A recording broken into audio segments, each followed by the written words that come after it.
Check, check, check, check.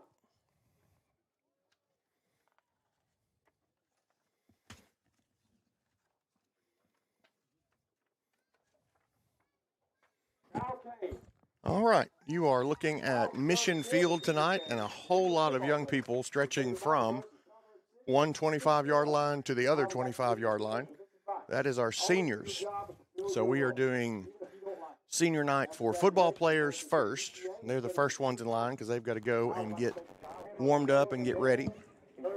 After that, we've got seniors in tennis, I believe, that we're honoring tonight because their season is fall.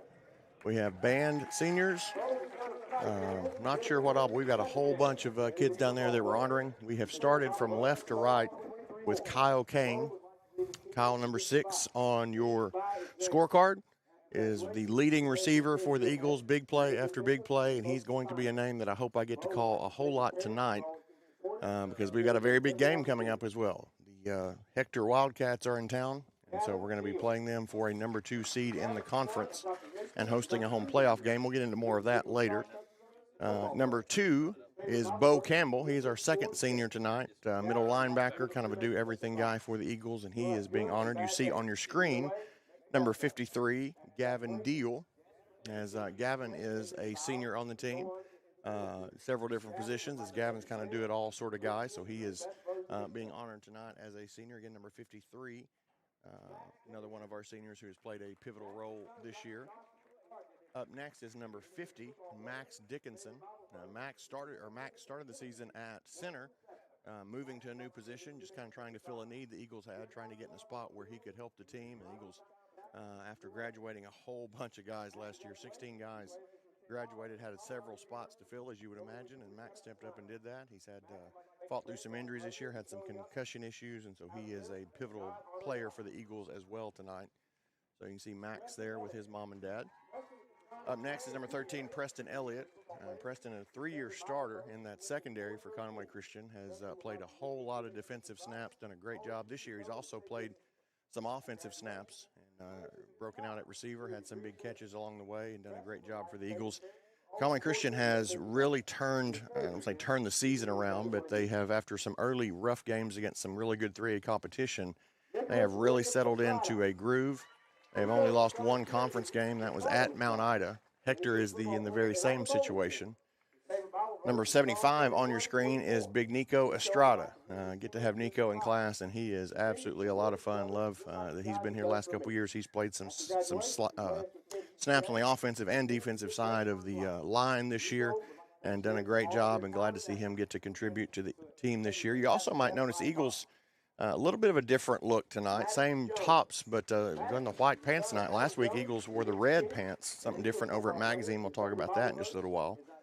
Next on the screen is Maddox Jones, Maddox number 65, and I don't know of a more pivotal lineman. The 2 linemen that we're going to talk about next have been 3-year starters, offensive, defensive line, wherever they needed to play. They were a huge part of the state championship team last year, just as much of a big part of this team as well. Maddox Jones has played a ton of significant starts on that line and done an incredible job. Number 1, Caleb McKinney, right there on your screen, is the man who has carried the load literally and figuratively this year for Conway Christian. He is a starting tailback. He has played a couple of games at starting quarterback as well when Xander has been trying to get through some injury issues. And so Caleb has been a phenomenal player to, again, run the football. We'll look for him to run the football a whole lot tonight, but also at quarterback when the need arose. His twin sister there next to him, she just had her senior night for volleyball just a couple weeks ago. And so Kylie, and phenomenal young lady as well. There's Ben Sinley. Ben has played a little bit everywhere, offense, defense. He's run the football some. He's backed up at quarterback when the Eagle depth chart was in some trouble. So Ben has got a motor that doesn't quit. He just keeps going all the time, works about as hard as anybody that I know, and has been a pivotal part of this football team. This group of guys is an incredible group of guys. Part of me is really sad tonight as they finish up maybe here at Mission Field. We'll talk about what that might mean in just a minute. But just a great group of young men. Up next, your starting quarterback, Xander Stone, number 16. He told me today in class that he is feeling good. Eagles are going to need him to have a great game tonight. They're behind center Xander has stepped up, filling the big shoes of quarterback position for the team, of team leader.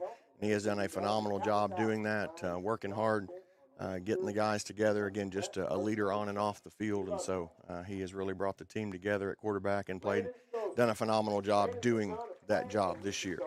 The other lineman that I mentioned a moment ago is this one right here, number 71, big Landon Stover. Again, Landon, 3-year starter, offensive, defensive line, wherever you need him, jump in, jump out, has worked through very painful ankle injuries and hardships, and just kept playing and kept trying to work through that, and is a huge piece of this football team, both literally and figuratively, as he is your guy on the lines, and again, a team leader from those trenches.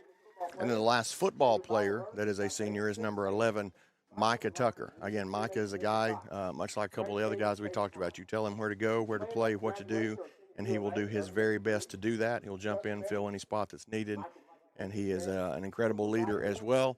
Up on the board, I love that we're getting to put their picture up on the big board each time with a verse as well. So a phenomenal group of young men. Again, we're introducing them first because they're going to run off here in just a moment and go do their warm-ups. We are also doing something else that was not on the agenda tonight, as these senior football players are going to gather. If you haven't seen the announcement in the last couple of weeks, Coach Justin Kramer has announced his intention. He's going to stay on as the athletic director, but after 3 decades of walking the sidelines and coaching football, this is going to be his last football coaching season as the head coach.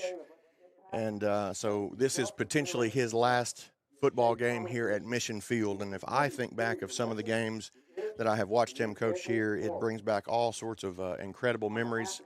And so, again, even though he will continue to be here as athletic director and still get to influence young men and young women and our coaches as well, tonight he's being honored by his football team, by his players, by the fans here as well, as he coaches what might be his last football game at Mission Field. And I've said that a couple times, and the reason I've said that is because if the Eagles pull off a victory here tonight and defeat the Hector Wildcats, which will be a tall task to do, Hector is an excellent football team, they will host a playoff game. And so if they win tonight, or maybe we should be confident and say when they win tonight, we'll be back here in 2 weeks to host a playoff game at Mission Field. If the Eagles do not win tonight, they would fall to third place in the conference, and they would still make the playoffs. They have already guaranteed themselves a spot in the playoffs, which is an amazing feat, again, graduating so many guys from last year's team. But they would go on the road for the first round playoff game. So we will just wait and see what happens with that. But being a regular season game tonight, we wanted to go ahead and honor Coach Kramer. I'm going to talk about him a lot tonight through the broadcast. In just a few minutes, I'm going to be joined by the Cooper Henry. A lot of you know the Cooper Henry, and he's going to be on the broadcast with us, and we'll talk about that in more detail tonight. We continue to honor some of our other seniors that are not football players, but are seniors. Sophie Cahill is up first. Sophie had an incredible career in the tennis athletics here at Conway Christian, really helping the team to herself as individual honors in the team to do some pretty incredible things. She's a phenomenal tennis player, and very glad to have had her come to Conway Christian and spend her high school years here with us, and so she's being honored for that tonight. Several cheerleaders and band members I know will come up here in this next section. First one of those is Miss Peyton Days. You can see her there on the screen. Peyton has come up to here the broadcast position a couple different times now and talked to us and visited with us at halftime. So she may make that trip as well tonight. We'll wait and see if she comes up in a little while if she has time. They have a performance at halftime as well. You might also notice that they're wearing the full warm-ups tonight. This is quite honestly probably the first week that's really had that football feeling in the air. It is cool outside right now, and as the sun has already kind of slipped down, it's going to be cold down there before the night goes on, and that'll be one of the factors, I'm sure, in tonight's game. We see Olivia Fry being honored, again, as a Conway Christian cheerleader. Olivia, if you don't know, is a super accomplished equestrian, which means she rides horses. And does amazing things with show horses and jumping and all sorts of stuff. She's gone all over the country to do that, and so she's incredibly talented at that. You see Miss Ashley Gall on the screen now. She is our student body president this year for Conway Christian. The chair of the student council is elected by her peers, and she's being honored for being a cheerleader here tonight. Another end of an era, so to speak, as I have had girl girls in my class for several years, with 3 sisters that have come through, and Ashley being the youngest sister, will leave us without a goal here as she graduates in the next few months. There's Zayden Garlington. Zayden is new to us this year, but she is a phenomenal young lady. She is a band member, been in the play. She's on the soccer team. She has done a lot of great things here at Conway Christian in the short time she's had. She's the oldest sibling. She's got some younger siblings coming up behind her, but so thankful the Lord brought her here to Conway Christian to us. Up next, you see Jacqueline Goss stepping into your screen. Jacqueline is this year's homecoming queen, as she was won that honor from her classmates just a couple of weeks ago here at Mission Field as we celebrated homecoming. Jacqueline is the other end of the spectrum. She is one of the middle children. She's had an older sister graduate and head to University of Arkansas, and now Jacqueline will be graduating this coming year and head to the next thing the Lord has prepared for her as she makes those decisions. So, again, wonderful young lady. Love blessing for her to be in my class, and just love being around her and her family. Such a happy spirit all the time, and just a blessing to everybody she's around. Michael will be our second band member now in this group to honor. Michael Geringer, incredible band member, has been for several years, and is one of the leaders in the band. I know as I have a son who's in the band, he looks up to Michael a whole lot as an elder band member, and just one of the guys that's a leader there. You may also see the sashes the band members are wearing tonight. They went last week to Russellville in a marching contest and got a lot of great experience over there. All the band did something kind of new for them. As again, this is only the second or third year we've had a band at all, and a marching band nonetheless. And so it's been a great experience for those guys, and Michael's been one of them that's been there from the start. There's Nathan. Nathan is our drum major for the band, and so he is being honored tonight as a leader, and he has done that. He is certainly a leader in the band area, again, as drum major, and just as all the things that is required of that position, extra time and effort spent there. But we are super proud of Nathan Hill. He is also on the bowling team that I get to be a part of, and that's what his picture is up on the big screen here tonight, the big scoreboard. There is Chloe Hughes on cross country and soccer in the spring, so she'll do that later, but she's being honored for the fall sports here tonight. Again, just another phenomenal young lady that is a leader on our campus, and a joy to have in my senior Bible class. Love getting to have her and have her be part of our class, and another one of these great seniors that we're going to certainly miss when they go on to the next chapter of their life. Excited certainly for them as they do that. But I am going to miss them as they get to leave here and go on to the next thing. So there is Chloe Hughes being honored. Again, we're a little ways from kickoff, but it won't be long here, about 20 minutes till we kick off. After we introduce the seniors, we will take a short break, and we'll get everybody ready. There is Daniel Leon. Daniel's a member of the band. Again, another young man that my son looks up to as a band member. His favorite verse is one of my favorite verses as well, from the book of Numbers, from the priestly blessing. The Lord will be pleased with you and guide you. And again, Daniel, just an overall excellent young man in every respect, and glad that he's getting honored tonight. Katie Owens is up next. Katie Owens, student council leader, and is on our cheer squad, and so she is with her parents there tonight. She was also a member of our homecoming court just a couple of weeks ago. And so glad she's getting the chance to be honored tonight as a cheerleader. My daughter is one of the cheerleaders, and I know how much she respects Katie and her leadership there. She's a wonderful academic student as well, and literally going to have the opportunity to do about anything she wants to do when she gets on to the next stage, as she gets ready for college and whatever that has in store for her. So we are almost to the end. This gives you an idea how many seniors we have and why we did the football players first, so they have a little time to go stretch and get ready while the rest of these seniors are introduced. Up next, we have Miss Cheyenne Redmond. If you have had a chance to go on Instagram or Facebook, Conway Christian has partnered with Cheyenne a whole lot. She takes pictures of lots of our events. Photos in Red is the account. Again, it's partnered with Conway Christian several times for some of her photos. All those pictures are ones that she's taken and that she has edited. She has a phenomenal talent for that. Her mom is a teacher for us here at Conway Christian as well. You can see there with her mom and dad on the field. She has her own photography business, very accomplished. She also is one of our young ladies that helps lead worship in chapel, her and Katie both. actually are both leaders for us in our chapel services that lead worship every week with some of our other young people, but they're two of the leaders. So there is Cheyenne Redmond. Up next, we have another cheerleader, Miss Presley Sims. As you can see, Presley there with her mom and dad, another leader on our campus that we're very thankful to have, an absolute blessing to have in class. Presley's quiet a lot of the time. When she does have something to say, it is generally hilarious in my class. I'll just testify to that. But a godly young woman and someone we're very, very proud of and glad we get to honor her tonight. And then last but certainly not least, we have the Weaver sisters. We have Alice and Lila, who are both members of the band, and also I get to be around them as members of the bowling team as they both come bowl with us, which that season is starting up here in just the next few weeks. We've already started practices. I don't know that we'll do any YouTube broadcast of our bowling matches. I don't know if we'd be able to do that. That'd be kind of fun.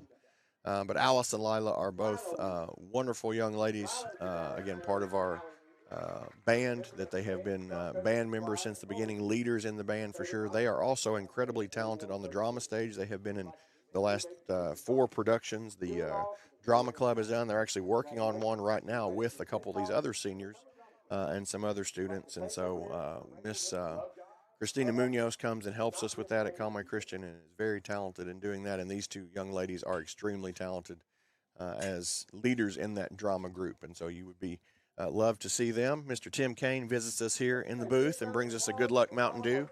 It's worked so far, as every time he's brought one up, we've gotten a win. So we'll see if that keeps up tonight. But appreciate him. He is obviously the dad of Kyle Kane, the phenomenal receiver that we talked about here just a few minutes ago. But that concludes all of our seniors as we honor them tonight for our fall sports. You'll come out to basketball. We'll do this again for our basketball seniors and some of our other sports when we do winter sports.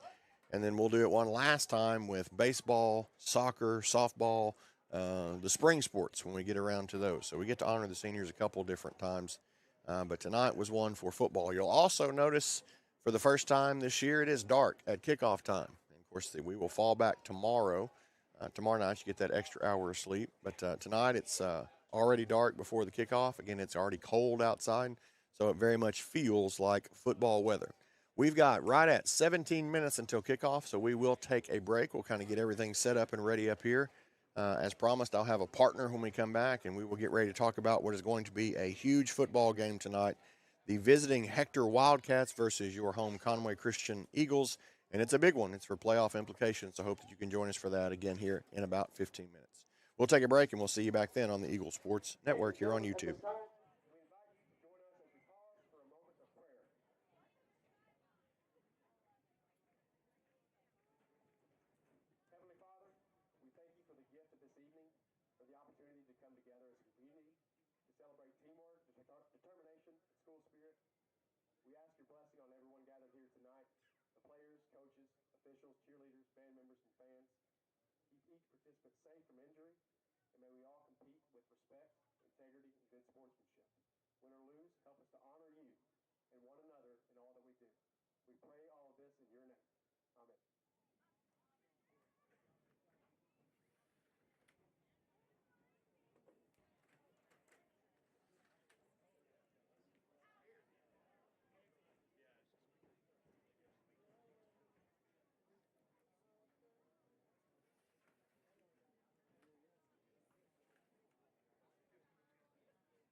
we go.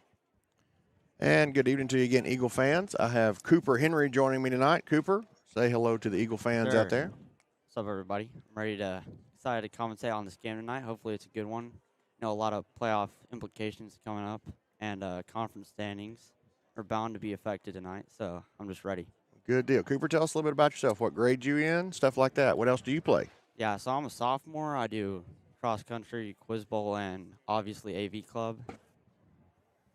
Coach Ellen has done the AV club this year, trying to get a lot of these guys involved, and we do. We got a complete crew tonight running the cameras up here in the booth, down there on the field. We got several camera angles for you tonight. We got guys running our commercial ads, which you can see, Arkansas Roofing Construction, and different ads up there at different times. We'll run those through the night. And so we're glad to have all of our crew with Coach Ellen, get them up here. We're also, I mentioned Coach Kramer in the pregame, talking about the seniors a little bit.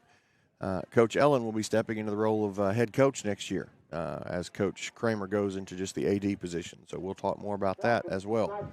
Before we get into some background, we've got the captains on the field for the Wildcats. Number 24, Hayden Millsap. Number 5, Grayson Mulder. And number 2, Lucas Baker. 3 seniors for the Wildcats as well. For Conway Christian, your seniors, number 2, Bo Campbell. Number 52 is Ben Sinley. Number 65 is Maddox Jones. And then big number 71 is Landon Stover. As Cooper mentioned, playoff implications on the line tonight. Hector comes into tonight's ballgame 7-1.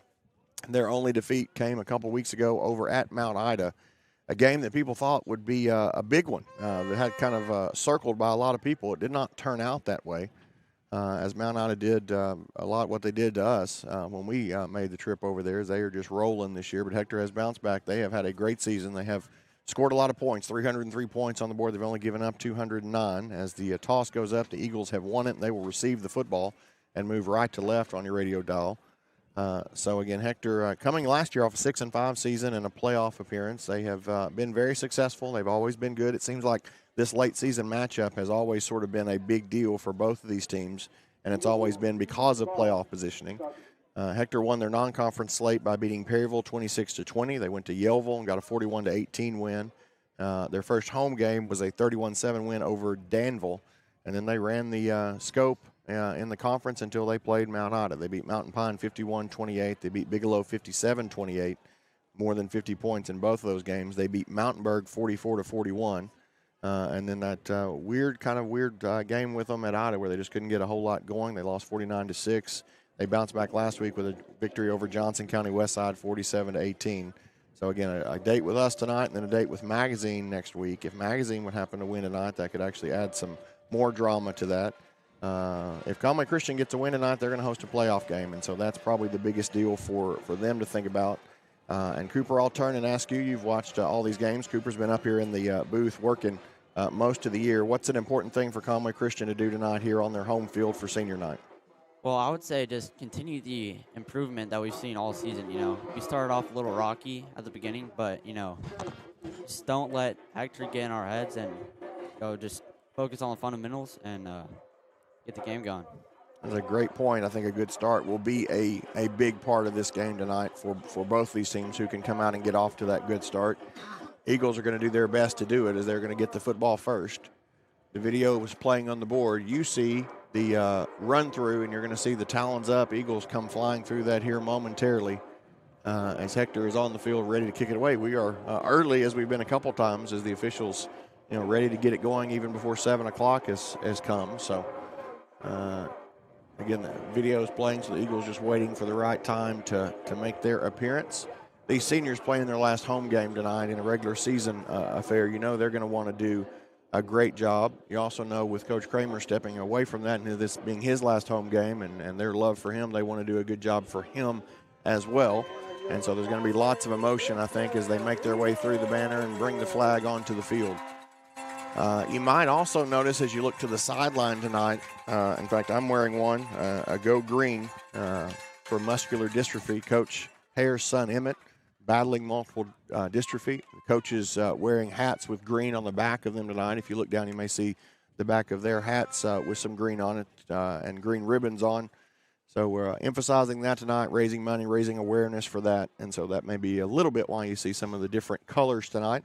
But as I mentioned, Eagles also with the white pants tonight, looking sharp. They got silver helmets, navy tops, white pants, the Hector Wildcats in the blue helmets, the white tops, and the Hector pants, or Hector blue pants, I should say, more of the Conway blue than the navy blue. And we are just about ready for football. Cooper, here we go. Hector lines up. He is not far from the football and looks angling hard to his left. We'll see what he decides to do. It's going to be a very short end-over-end kick, but right to dead man's land, cover that football, and they do at the 35-yard line. So good field position for the Eagles. And here comes the offense on 1st and 10. I just solid there to get on the ball and don't let anything crazy happen. A little dangerous, wasn't it, there for just a minute? Yeah. He kicked it high and short, but right to the spot where there weren't any Eagles. I did not see who got over there and covered it. It might have been Caleb McKinney flying across the field, but it was just on the turf for longer than I liked. But the Eagles do take care of business. And they get good field position now. 1st and 10. Again, moving right to left on your radio dial. First play of the game. The clock didn't start for some reason. So it will now as we go McKinney to the right side. He's got some room, and he's got about 5, maybe 6 over that right side. And a good gain on 1st down. Nice blocking there by the O-line. Get a solid pickup. Maddox Jones leading that push over there on the right side of the line. They'll mark him just beyond the 40, so we'll call it 2nd and a long 4, short 5. As the Wildcats line up in a 4-2, got 4 down linemen, or 3 down linemen, 1 in a running position. They'll try McKinney again. No, Xander keeps it this time. Great fake, and he's very near a 1st down on the far side. Looks like he's going to be just short of the marker there. I think so. He ran out of bounds. They will mark him just short, but he faked us all out with a good keep there on that. Kept it in his belly for a long time and then kept it. And Xander went to the right. And they're 3rd and manageable here on 3rd and short. Big play on this opening drive. They send a man in motion coming back to the near side. That's Matthew Corbin. He'll come all the way across the formation and in the slot. Wildcats move a man out to get him. We're going to go McKinney straight ahead. He's got a 1st down and a couple more. And Xander Stone is fired up as he comes toward the sideline. Eagles move the chains and get a 1st down. Want to have a good opening drive here tonight. Good way to start it there, Coop. Yes, sir. Solid first set of downs there. So we'll move near midfield. I'll mark it up about the 47-yard line. 1 wide out to each side. Pistol formation, Xander, McKinney back there. Bad snap, ball's loose. Hector gets it. Dadgummit. As quick as we said, a good set of downs. That was a high snap. It bobbled off his hands. McKinney had a brief shot at it, but then it hit the turf, and Hector got to it. Yeah, just not what you want to see there. I remember you saying earlier that Max Dickinson was not playing center tonight. Yeah, I don't know did he start? I know he did early in the season, and I did not see if he started there tonight. We'll look on next possession, make a note of that. But now the defense has to step up on 1st and 10 for the Wildcats. They've got 2 wide to the right, 1 wide to the left, 2 men in the backfield. With Baker, the deep setback. Baker will get the handoff. He'll come straight ahead, and there is not much there. Eagle defense gets to it. That is number 52, Ben Sinley, the senior tonight, makes a good tackle after a short gain. Solid stop there. I saw Ben Sinley and Kendall Willis get through there. Cameron Elder is wide to the right. He is a big, tall receiver out here on the near side. He's got 1 to the left. Shotgun, 1 man in the backfield with him. And he'll get the handoff again. He's fast out of there, gets some room, and gets about 6 or 7 off the right-hand side. Bo Campbell comes up to make the stop. They're going to give him a good gain there. A short gain on 1st down, probably 7 there, and it's going to be 2nd. Should be 3rd, maybe 2. Long 1, short 2 here on a 3rd down play. Wildcats come set. 1 wide to each side, couple of tight ends, quarterback keeper straight ahead. He's got a 1st down. Well, I think he does. He drives forward. He will be he's just beyond the marker, but he takes a hit for it. As he got there, number 13, Drew Newport, senior quarterback. He gets down to the 35, enough to move the chains, and it's a 1st down Wildcats. So they go right back set, no huddle, as we've seen a lot. 2 wide to the right, 1 to the left, shotgun formation. Baker is the lone setback. Quarterback going to take it, hand it to Baker on the delay, and he is bottled up, and there just is nowhere to go. Eagles will stop him. Whistles blow. Go ahead. Saw a flock of eagles there. I love it. Yeah, And that's exactly what it was, a whole flock combining on the stop there. There's a little delay handoff, and the Eagles just jammed up the middle. Jones and Sinley there. Willis as well. So 2nd and 9 now. 3 wide to the right for Newport. Shotgun snap. Newport will take it, hand it again straight ahead. This time a little more room, and he's going to have 5 or 6 off the right-hand side. So much like the first set of downs, a better gainer on second. And he gets down inside the 30. It'll make a 3rd down and 4, though. Matthew Corbin on that tackle. Corbin did make a good stop there. So Newport brings him to the line. He gets an up back this time. And Hayden Millsap, another senior in the backfield.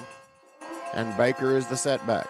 Newport going to take the snap, hand it to Baker. No, Newport will keep it. He's hit at the line, but he drives forward. It's going to be close and depend on the spot.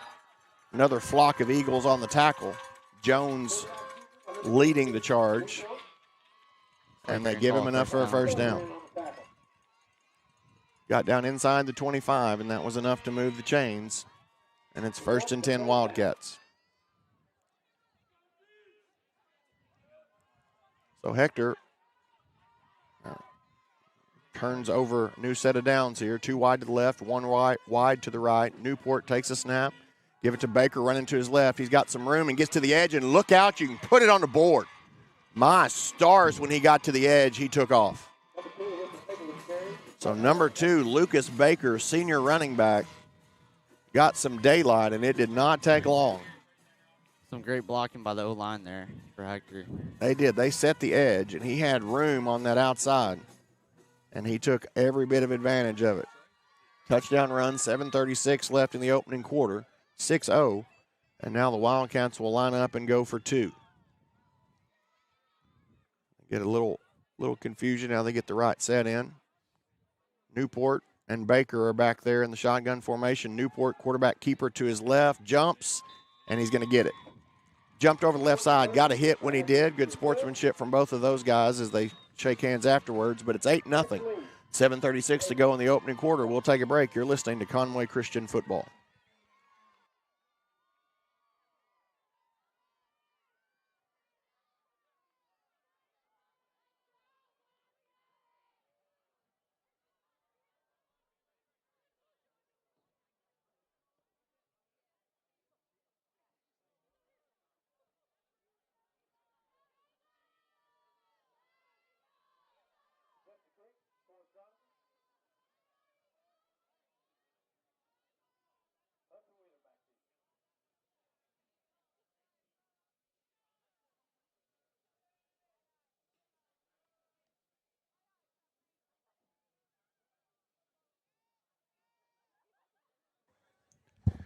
Back to kick off again at Mission Field. Wildcats with an early lead. Now they'll put the foot into it. This one's a little deeper and angled. Going to be taken about the 25, return up to 25, the 30, the 35, and he'll be stopped by the sideline on the far part of the field. Let's see. That is number 3, Hudson Wheeler on the return. And got the Eagles in good field position. They've had good field position for both drives tonight. Just that little mistake earlier in the fumble, and it cost them as the Wildcats made good on the turnover. I think they're starting in the exact same spot here at the 35. Little switch here as Caleb Everett comes in as the up back. Eagles, or the tight end spot, excuse me. Eagles go back to work, 1st and 10 now. Xander will take it, give it to McKinney. He's got some room, got a good block from Landon Stover on the kick out, and he drives forward for what he can up the middle. Gets it across the 40. And it'll be 2nd down and about 6. That play is not very flashy, but you need those plays to win the game at the end of the day. 100%. Twins to the right. Kyle is out here to the left by himself on 2nd and 6. 7 minutes left to go in the opening quarter. Xander will take it, give it to McKinney again off right side. Got some room up across the 45 and very near a 1st down. Good hard running from Caleb McKinney. Good tackle from Remy Patterson. for the Wildcats. And it's going to be 3rd and very short here for Conway Christian. See what they elect to do. As the Hector Band plays on the far side on a Friday night here at Mission Field. Nothing better here this time of year to be at the football field. Happy Halloween to you. Happy Reformation Day, maybe. 3rd down, going to take it, and we got whistles. He's going to call a false start over on the far side. I did not see it. And he blew the whistle late after the play was in motion. They will mark it off, and that's a killer because it turns 3rd and very easy into now 3rd and 5. So, Coop, you hate to see that. Bad penalty. Can be a drive killer sometimes. 3rd and 1, you got a lot of momentum that kind of just kills it. Nearing the halfway point of the opening quarter. Hector leading 8-0 after an Eagle turnover on their first drive. Conway Christian trying to move the sticks here on a 3rd down. Man in motion coming all the way across to the near side. Now with twins to the left. Zender surveys the field now. Looks like a blitz is coming up the middle. Hector faking it. Now they are going to come with it, and it's right to where McKinney got the football. I mean, right to where he got the football. Thought there was a face mask in there. Don't see a flag, and they can see it better than I can. Caleb sure is adjusting that helmet after he gets up. But it's 4th down. That Hector E-line just ate him up immediately. Like they blitzed the guy in the same gap. And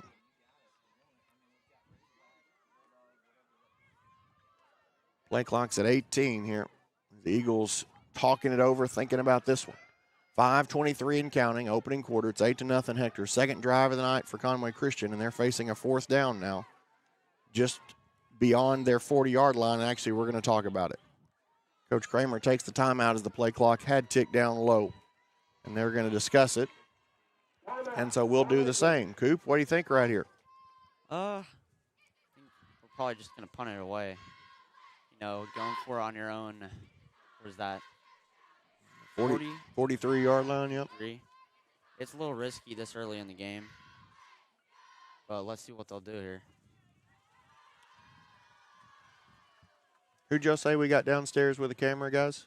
John Havard. John Havard's down with a roving camera for us tonight. Right now, he's just getting shots of girls in the stands. So we won't show you that on YouTube. It's just on the preview of our screen. But Cooper Henry here with me. We've got a whole crew of guys working our broadcast tonight. We sure appreciate them. Lots of help. We've had help from parents, help from Coach Ellen. Been a great deal to get all this together. Won't be long. Basketball will be coming around a couple nights a week, and we'll have this crew working on basketball games as well. We got at least 3 more weeks of football counting tonight, so a lot of fun things going on. Big play coming out of the timeout. 4th down, right at 6 yards to go. There are 5 minutes, 11 seconds in the opening quarter. Eagles at least look like they're going to go for it here. They're going to send a man in motion across the formation. Hector sends a man with him. That's Wheeler. See if they're going to draw him. They're going to go for this. He drops back, going to pass. Now he's pressured, rolling out, going to throw it, and it's into the ground to nobody. Couldn't get his body turned to make the throw, and it skips short. And that'll turn it over on downs to the Wildcats here. They will take possession at the 43-yard line.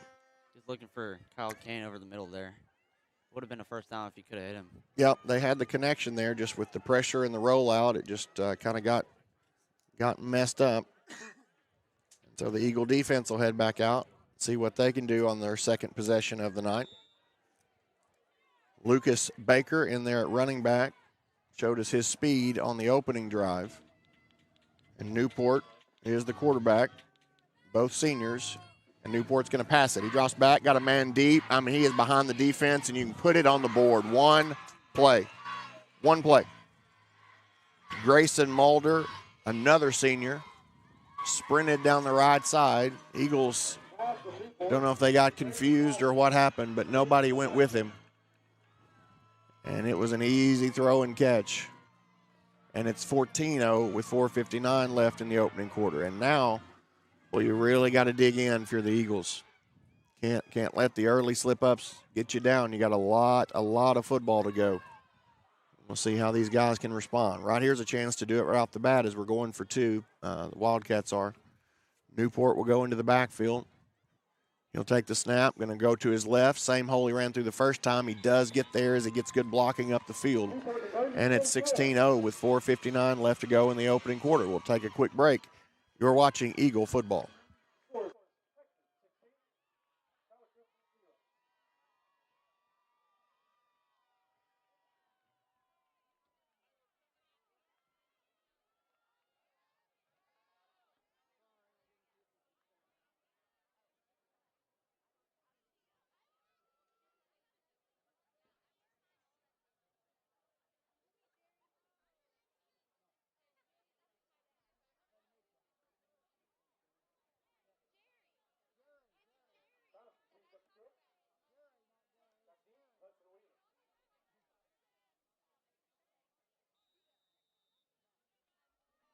Back to kickoff as the Wildcats right back at it. We're going to fair catch this one.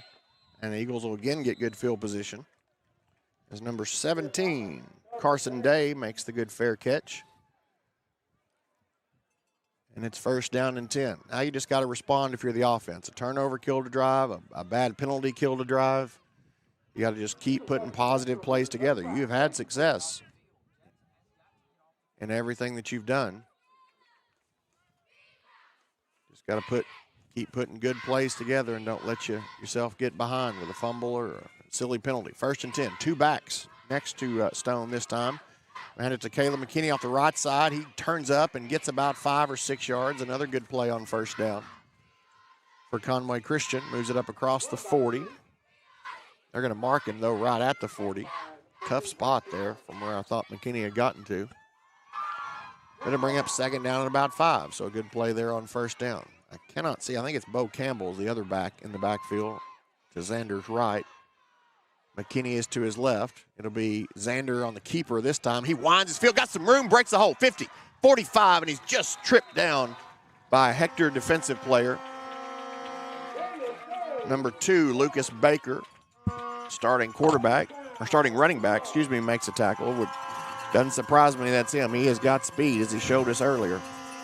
And the Eagles get a good first set of downs. We've seen this.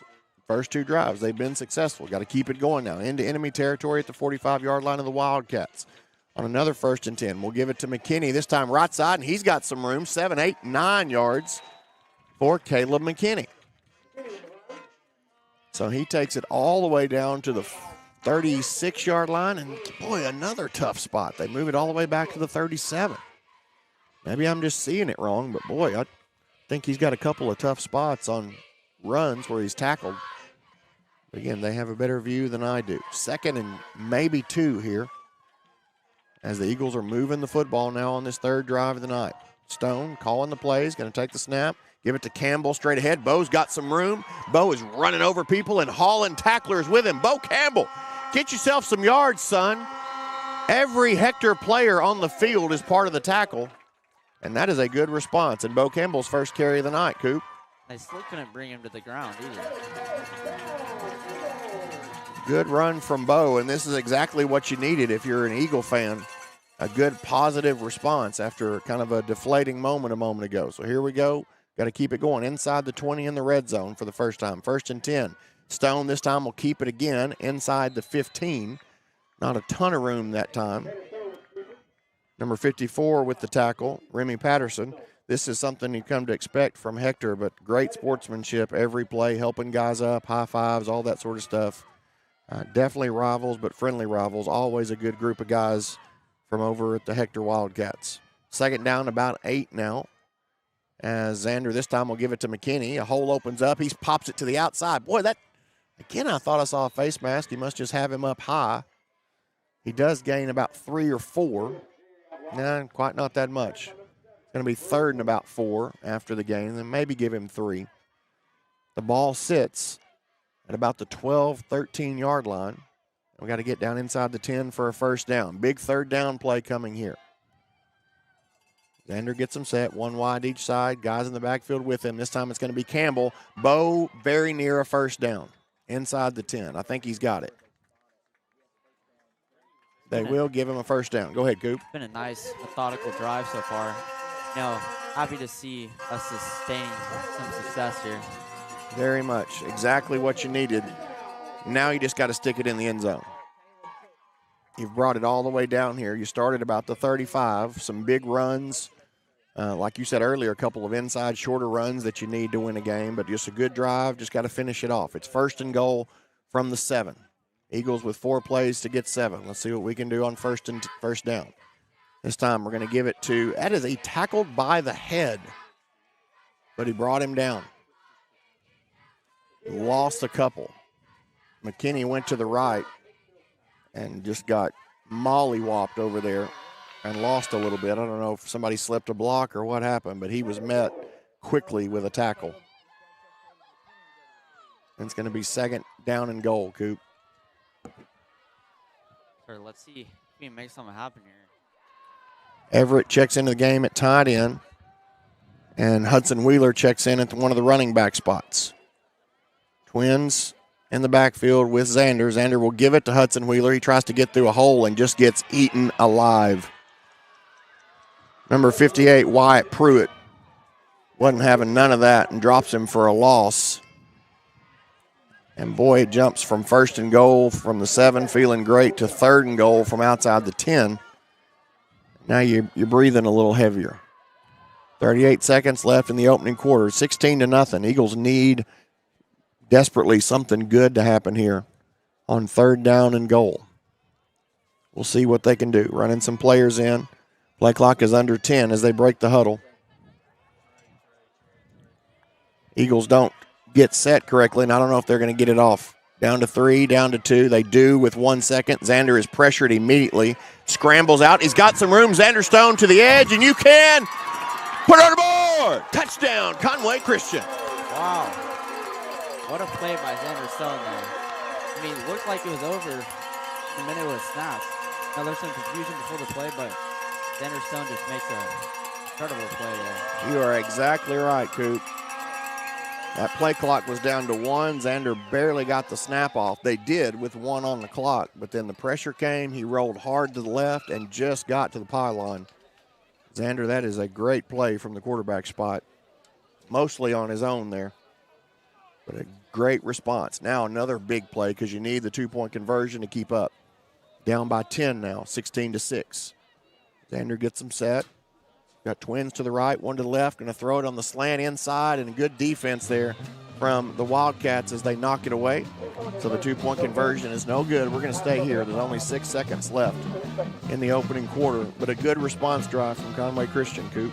Yeah, it's been a little bit of a slow first quarter, but the Eagles have kind of had slow starts all year and recovered from it. So that's true. You feel like you got a little pep in your step now after that good drive. Wish you could have gotten the conversion, obviously, to keep pace. But now the defense, for the first time tonight, can push Hector back a little bit. You know, they've gotten really good field position through the fumble and through the loss on downs, and so that's where their 2 touchdowns have come from. So you haven't helped yourself from that standpoint so far for the guys on the field, so they're going to hope they can do that here. Number 50, Max Dickinson, is going to be on to kick the football away. Waiting for the kicking ball here from the near side. Eagles get that together. Several players, and I don't talk about them enough. Pierce Reisner's one of the guys given that. He is a move-in this year, and so, of course, he has to just sit and watch for 365 days. Even though he moved in, he still has to sit because all the recruiting the private schools do with the school choice and whatnot, which is, I'm saying tongue-in-cheek, but he's helping the team as best he can, even though he has to give up his year of football. So he got the football into him, and Max Dickinson now will toe meet leather and kick it off. It's a high, very end-over-end kick. Going to be taking the 20 after the 25 to the 30. Eagles cover it well and get him out of bounds. Good job there. It's a long way. I think that's Bo Campbell's one of the guys who did it. But good coverage there on the kickoff, and there's 1 tick left on the clock here as Pierce runs out and gets the kicking tee as well, just again trying to help this team out. Appreciate him doing that. And the Eagle defense back on the field, this time with a little more green behind them. See if they can shore up the little pass defense we had earlier and slow down this running attack. Hector has been on point thus far tonight. They're going to send 2 wide to the right, 1 to the left, and Newport and Baker in the backfield. And they've been a deadly combination back there so far. 1st and 10 for the Wildcats. Eagles go 3 down linemen. 4 linebackers behind him here. L.J. Scott in the game there at nose tackle. He's going to brush up the middle. Here comes the run straight ahead. A little bit of room there, about 4 or 5 maybe, but that's it. And that'll do it for the first quarter. It is the Hector Wildcats 16, Conway Christian Eagles 6 after 1. We'll be back in just a minute. You're listening to Conway Christian Football here on YouTube. That's the end of the first quarter. Conway Christian Eagles 6, Hector Wildcats 16. We're proud to be Arkansas's local pharmacy. If you're looking for convenient small town service, prescription refills online or at our app, and free prescription delivery, scan the QR code on the screen. You can make the switch from us in 5 minutes. Come see what makes Hartman's Pharmacy Arkansas's local pharmacy. Make the switch today.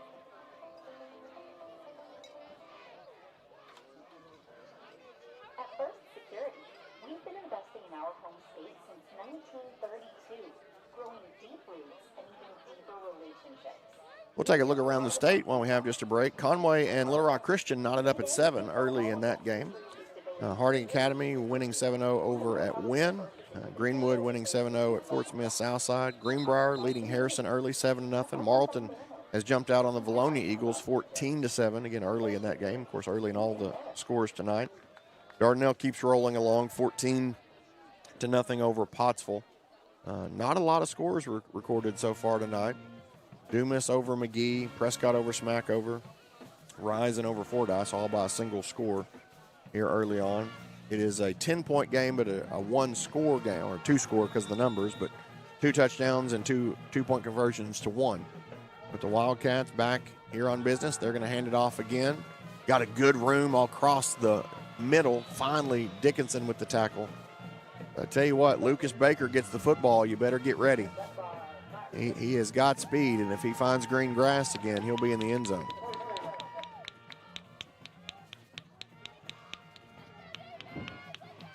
Number 13, Drew Newport, senior quarterback. We've heard his name for a while, playing the Wildcats here in conference.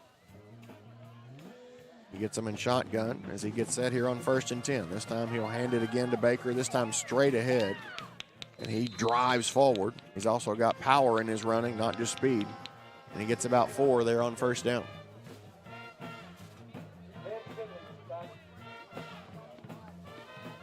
Ball just shy of midfield on a 2nd down and about 6. Mulder splits wide to their far side. He's their big, tall receiver. Twins come to the near side, which is the Conway Christian sideline. Eagles are close to lining up off sides. I don't think they did. Again, here's another carry. He just slipped that time as he went to make a cut. So Baker doesn't gain much that time, and it's a big 3rd down here, Coop, right at midfield. Yeah, it looks like he just got tripped up there. Could have broken a bit of a bigger play. Ball sits, is touching the midfield stripe. Really the first time that we've had a 3rd down for the Talons to get up tonight, and they are here. Eagle fans come to life on the near side. 3rd down, going to send him out in motion to the near side. Newport's going to pass the football. It's on the slant, and it's complete enough for a 1st down as Brewer Story made the catch and moves the chains for the Wildcats. Nice little slant play on that pass. Yeah, he bobbled that ball a little bit. Looks like he was about to drop it. I guess he held on to it. He did go down to a knee to catch it, which might have benefited him. Like I say, since it was, I bet the ball's probably cold and a little bit wet tonight with the field. So got enough for a 1st, and we move the chains and march forward. Hector is converted. I had a man leave awful early, no whistle, and he gets a good run to the right side down near the 40. Their pulling guard, Gray, was gone in a hurry. I thought he was gone early, but again, not my job. And it's be 2nd down and about 6.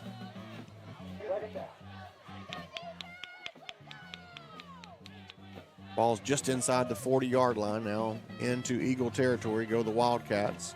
He'll turn, hand it to Baker again, straight ahead, spins out of a tackle, and he's loose, and he's gone. Comes to the near side, crosses up an Eagle defender. It's a race to the edge, and he tries to get to the pylon, and they're going to say he's out of bounds at about the 2. Man, he's got some speed.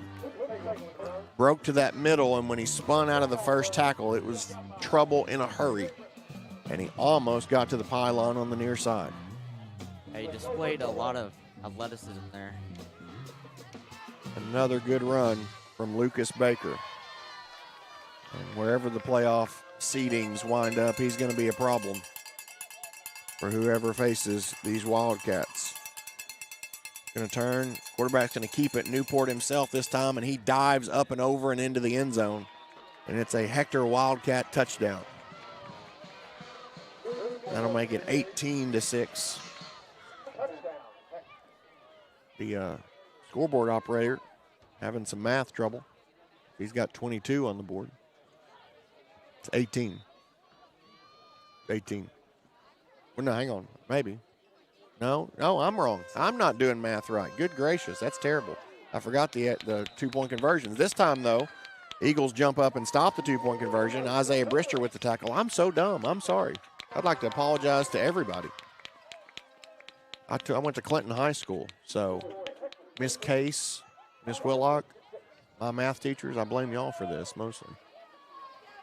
22-6, Scoop. Eagles do get to stop there on the two-point conversion. That's a big play. Yeah, that type of drive from Hector just really wears a defense out. Like, a lot of runs there. You just imagine how tired the defense is after that drive. Yeah, they've spent quite a bit of time out there tonight because of the early turnover and whatnot. And there, you feel like you have him bottled up. He's right there in the middle, and then, boy, just one spin and a couple of steps, and he's pulling away from everybody. Baker, again, that strong run in the middle plus the speed. That is a tough combination to stop. So credit to him for another outstanding run. Wildcats on to kick it away. 9:10 to go until halftime, leading 22-6. Another high end over end, immediate fair catch called for. He could have ran that one a little bit, but just want to be sure and secure the catch. So we're going to start again with decent field position. This time just a little beyond the 30, but it's first down and 10. And Coop, we need a good offensive showing here. Good response, maybe. Yeah, we got a little momentum on that last drive, but Hector took some of that away. That long, methodical drive they just had. Good way to get it back is to do the same thing. Run some clock and get some yards, move the chains. Get down, put it in the end zone again if you can. Bo Campbell trots off as the Eagles have twins in the backfield and one receiver to each side of the formation. As that worked last drive, this time we're going to turn, hand it, cut up the field. I believe that's Day or Wheeler. No, it is Hudson Wheeler, the speedier of the two backs.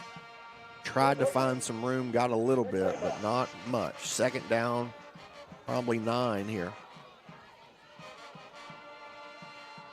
As he came to the right side, couldn't find a whole lot of room into that Hector defense. Kyle Kane will split wide to the left. He has gone one-on-one with Lucas Baker all night as they have just lined up straight up corners. Dawson Hall's done the same on the near side for the Wildcats. That's let everybody else really focus on the run. 2nd and 9 now. Hector defensive line shifts a little bit. They're going to give it to McKinney straight ahead. He's pushing, trying to find some room. Does push forward across the 35.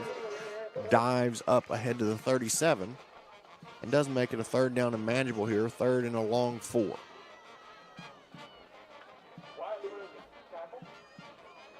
Cooper, are you part of the cross-country team with some of these other guys? Yes, sir. Me and Braden Kemper, who's also up here doing the live stream, along with Rao. Shout out to those guys tonight. Absolutely. Y'all run anywhere tomorrow morning? No, sir. We got a break tomorrow, but we do got state coming up next Thursday. Wildcats showing blitz, and they are coming with some pressure. Going to pass it. Got a completion out here to Bo Campbell. And he's going to have a first down. That's a great job from Xander Stone. The pressure came. He hit Bo on the out route. Bo got his feet in bounds and got a first down. Conway Christian moves the chains. They also pick up a little blonde cheerleader way higher than everybody else, and I don't like that. Put her down, please. Her mother would not like that she's up on top of the pyramid like that. 1st and 10 now.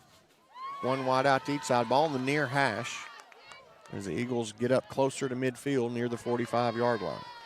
Xander will take the snap, going to pass it, looking for Kyle Kane. One-on-one out there, throws it up high, and Kyle cannot come down, but they're going to call pass interference. Woo! The only reason they're going to throw that is he didn't turn and look. Now I'm trying to be equal opportunity. He looked like he was up and down, but he did not turn and make a play on the football, I guess. Or they're going to call it against Conway Christian. So well, hang on. Let me get the signal. Pass it. No, they're going to call it on Hector. Okay, I don't see it really in any case, but I certainly didn't see offensive. But like, he was step for step. Kyle made a great play, got his hands on the football, and just couldn't able to come down with it. Baker was there on defense. He just kind of had his back to the play, and I think that's the only reason they threw it. I don't know how much contact there was, but the Eagles will take what they can get here at this point in the football game. Quick snap. Xander going to keep it, running to his left. Gets out of one tackle. No. Boy, I tell you what, number 62, Forrest Chronister, grabbed a jersey and held on. And Xander was kind of running on a treadmill and just couldn't get away because he had his jersey from behind. And he probably saved a bigger gain on that play to allow other Wildcats to get there. So he didn't make the tackle, but he ought to get some credit for it as a 4-yard gain instead of a 10-yard gain, because Xander did have some room. Second down and about 6 now. Same formation, one wide to each side, twins in the backfield with Stone. It's McKinney and Wheeler on each side. Turn, this time give it to McKinney, straight ahead on the draw, and he gets good yardage, very near another first down. After the play, got some pushing and shoving from Wheeler for no good reason down the field. Don't want to get a silly penalty right there. That was a long way from the football. Eagles do move the chains. Another 1st and 10 from the 30, Coop. Good ball running here. Sir, we're putting together a nice drive, looks like here. Eagles have done this now a couple times tonight. More methodical on their drives. Of course, the Wildcats have scored on many big plays, long runs or passes. Eagles have been slower paced, but they're trying to get a big score here now. Ready, set, going to take it, hand it inside to McKinney. Boy, there was a little room on the outside, but just couldn't get there, and that's going to stop just after a minimal gain as the interior defense of the Wildcats shuts it down. Again, I'll say it, though, both teams, the majority of both of them helping each other up. You just like to see stuff like that in the game, and give credit where that's due for sure, and that's what I've seen multiple times here from both of these squads tonight, so I want to give these young men credit for that for sure. Second, about 8 after a short game. Ball's inside the 30-yard line as the Eagles drive with 5:01 remaining until halftime. Xander now doesn't know something. Play clock's down to 5. We're going to have to call a timeout, and we're due. There's something uncertain that Xander came out to talk about. We'll take it with him. 5 minutes to go till halftime. You're watching Eagle football. Timeout. Conway Christian. That was their second timeout.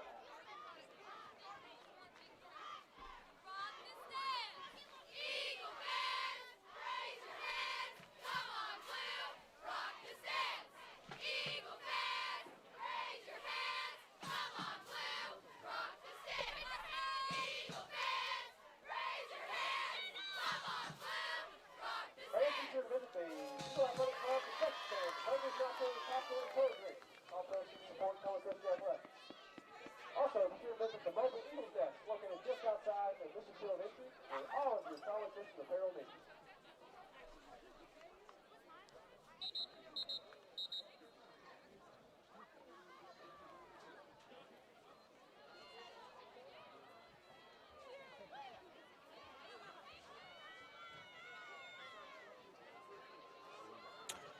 Second down and about 8.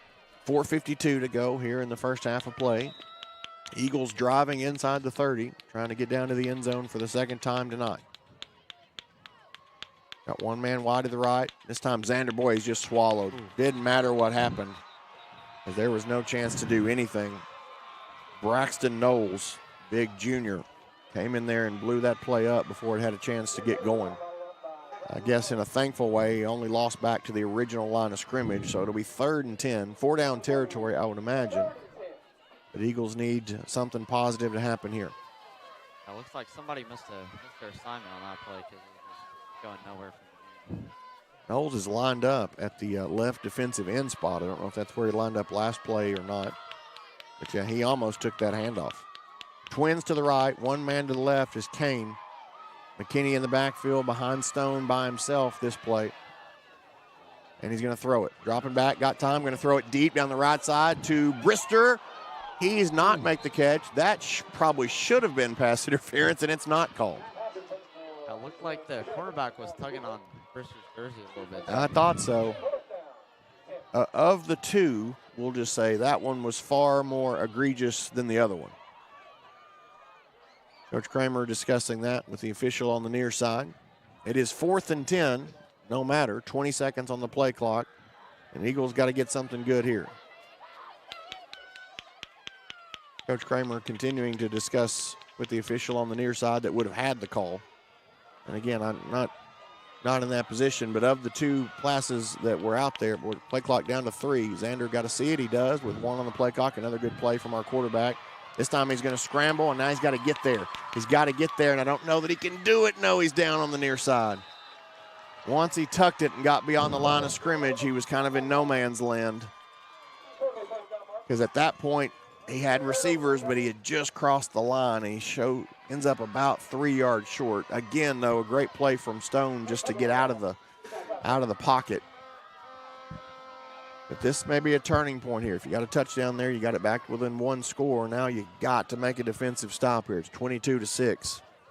Still 3:48 to go in the half, and this is a big possession coming up.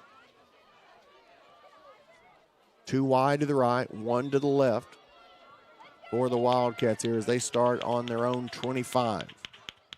Eagles step up. Quarterback's going to hand it off near side. Eagles blow it up. Good job on first down. A late flag comes in.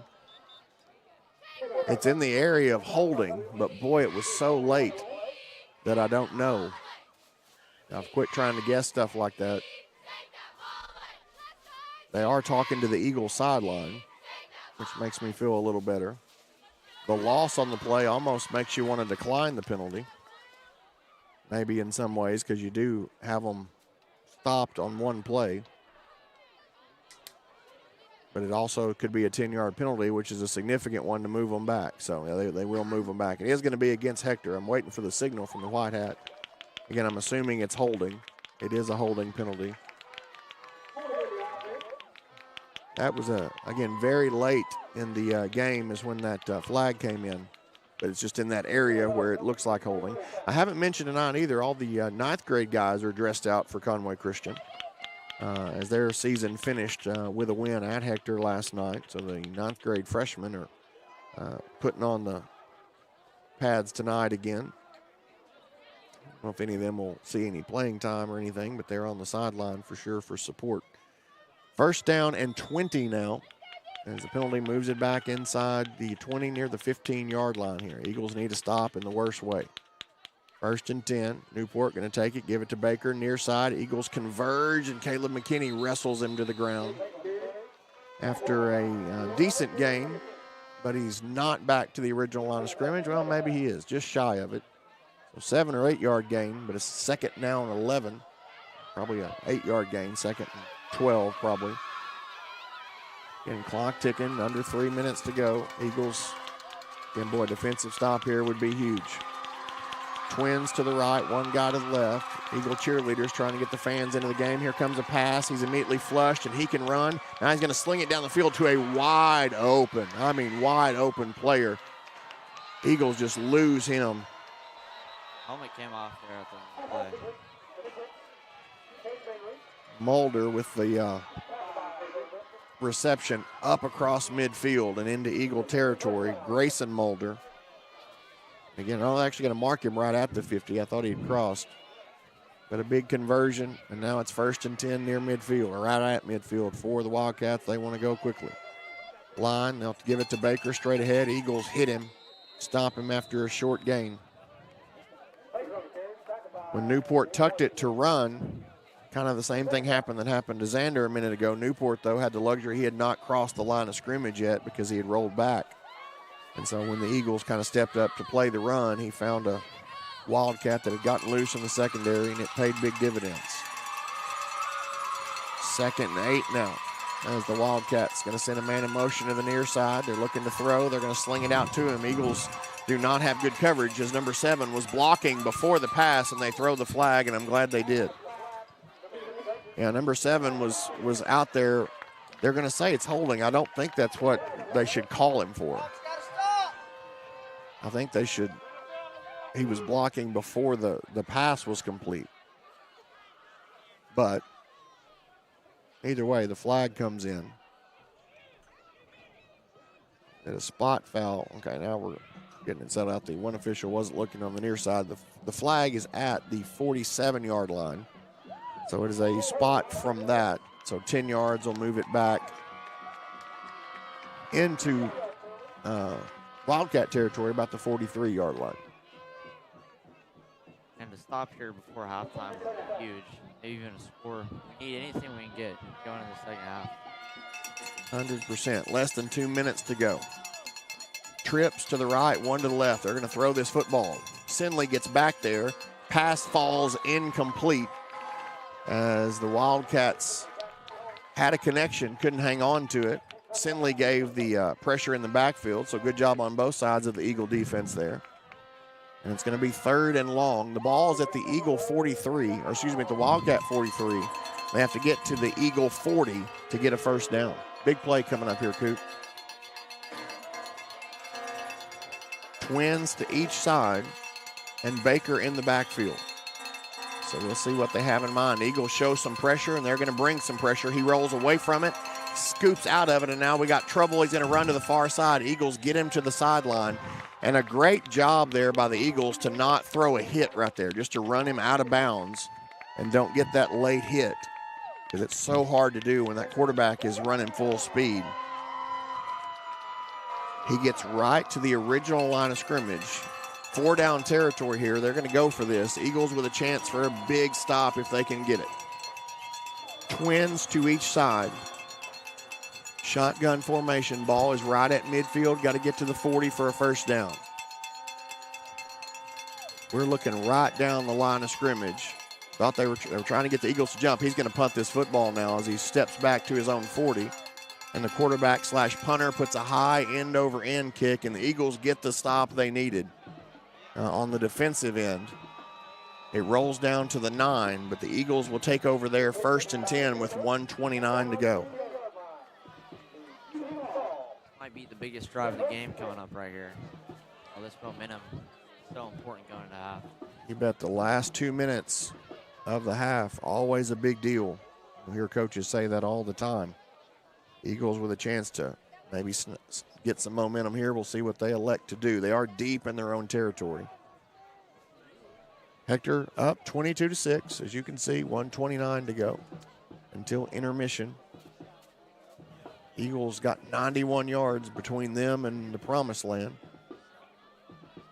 Hector knows it. They've got four deep safeties across the back of the field, and then everybody else up in the box to stop the run. 1st and 10.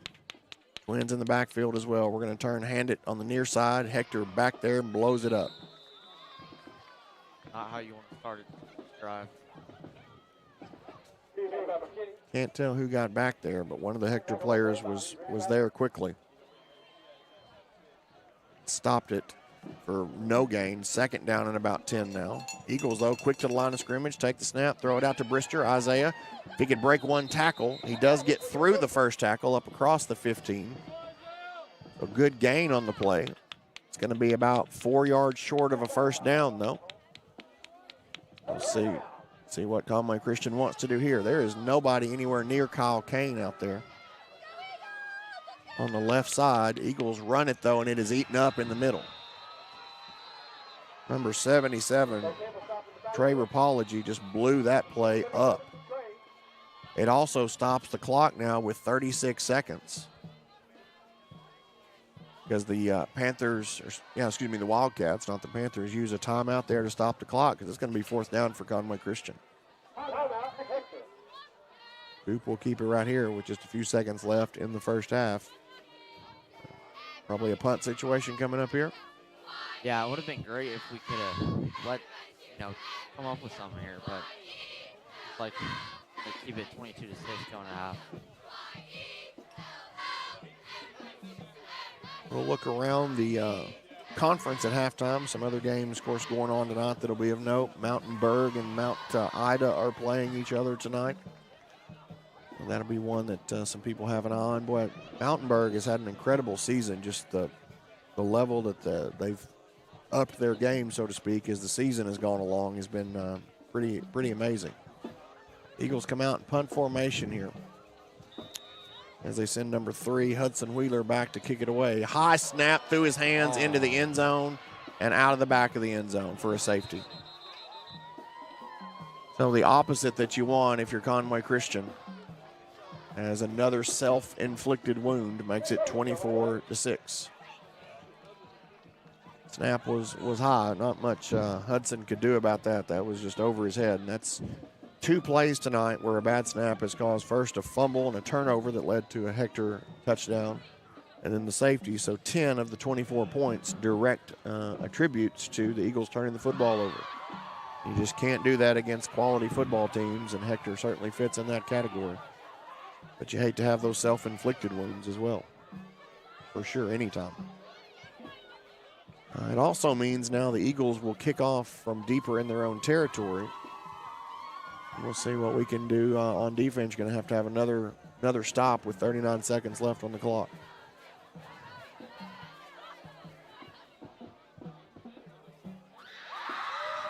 So we'll get it lined up here.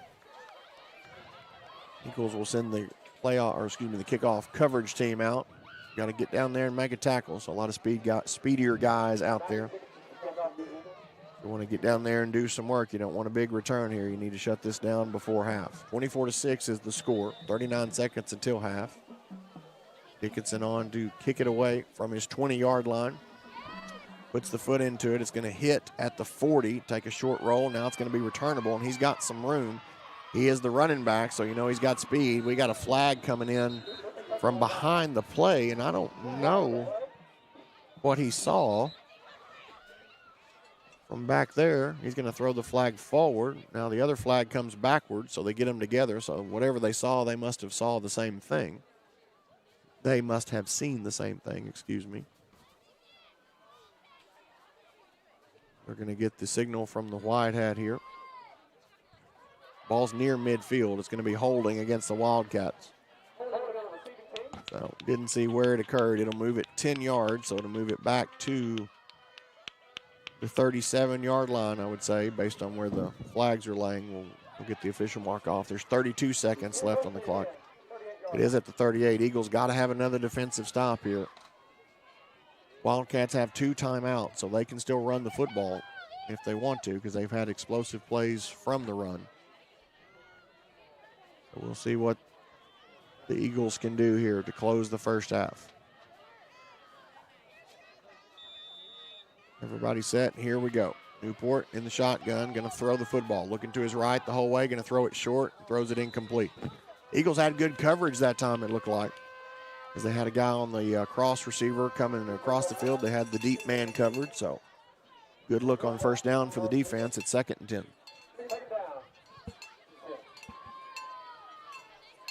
We got Kane at one corner.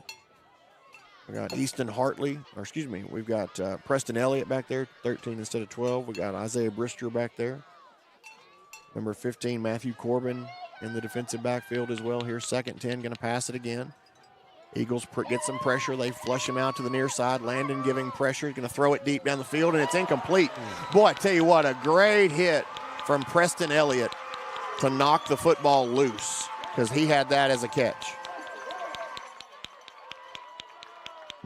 Caden Manrique, I believe, had gone up and made, to his credit, an incredible catch. And Preston came across and got contact and knocked it loose. So a good play by both guys there. Manrique just couldn't hang on, but he had done a good job to get his hands on the football. Now it's 3rd and 10. As you can hear, the Eagle sideline make some noise, knowing how big a stop here is going to be for this defense. 3rd and 10. Again, watch the run here, because they can still do that, and they've been explosive, and that's what they're going to do. Eagles are back in pass, and he's loose, and he's gone. No, one tackle made to save a touchdown. I cannot tell who it is on the far side, but somebody got over there and saved a touchdown. Might have been Bo Campbell there. Lucas Baker ran through the middle. Again, the Eagles were rightly so playing the pass because that's what you expect there. Just a little draw play, and he's so fast when he got some room, he got loose. Hector calls a timeout. They still have one left, so they can still run the football here. But only 8 seconds left on the clock. Coop, what would you do in this situation? You're put on your offensive coach hat for a minute. Well, they got one timeout left, so what I'm doing, I'm trying to get a short pass or a run, get some yardage, and then go for the touchdown on the next play. I remember, I'll tell an old man story, a game years ago that came down between these two teams on this field to a field goal attempt right at the end of the game. We've seen that on occasion back when Kim Smith's boys were playing, Josiah, Seth, who both kicked for the Eagles. So I don't know if Hector, basing just the knowledge that they've gone for two every time, I wouldn't assume they've got a kicker that could put a field goal up, but they haven't needed it with the way they've had some explosive plays tonight. So we'll see what they have in mind here. It's 1st and 10. Ball is on the 36, 37-yard line here. Receivers all over. Now we got a whistle and a timeout from Conway Christian. They'll spend their final timeout after they got a look at what Hector lined up in. The Eagles now will call a timeout and talk about it now that they've got an idea of what maybe they think the Wildcats are going to do. Again, we'll take a break at halftime in just a minute. It's been a relatively quick first half of football. We'll leave the broadcast up and the sound up so that you can hear the band and the cheerleaders perform. But we'll take a break and run down and get an Eagle Burger or something good.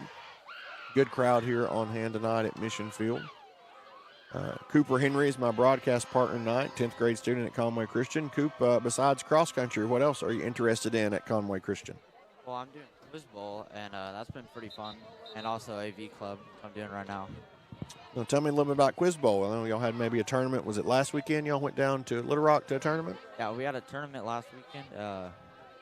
We did pretty well. We almost beat Conway, which is for our size school, a big deal. Yep.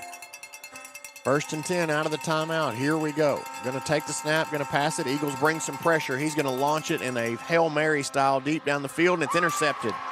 Great job from Kyle Kane. That may be the only catch he has in the first half, but it's a good one because it stops the Wildcat threat there as Kyle gets the interception and the touchback.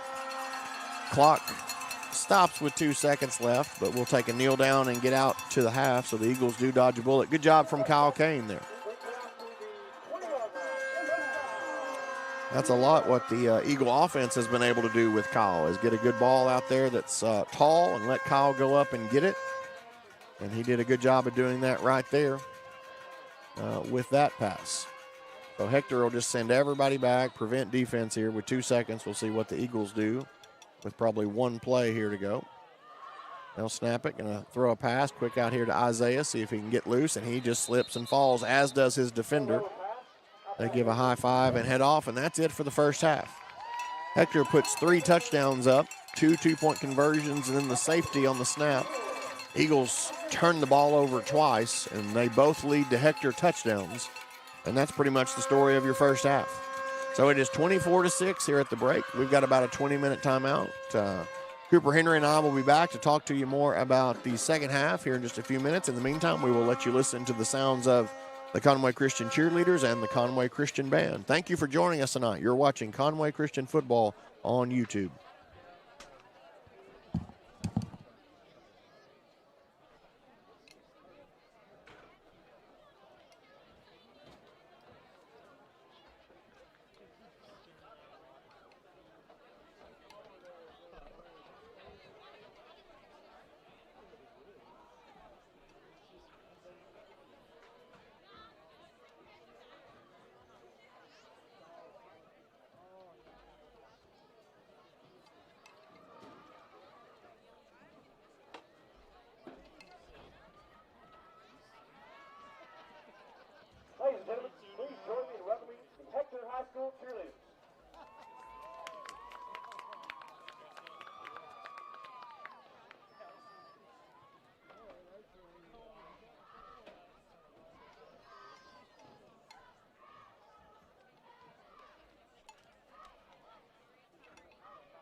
time, please direct your attention to the video board, as we would like to take a moment to recognize a very special group of people, our senior impact teachers.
Round of applause for our seniors and the teachers who had a profound impact on their lives. Tonight is a very special evening for another reason here at Mission Field. It's Screen Night, a night dedicated to honoring one of our very own, Emmett. Please direct your attention to the video board as you learn about this special young man and his family.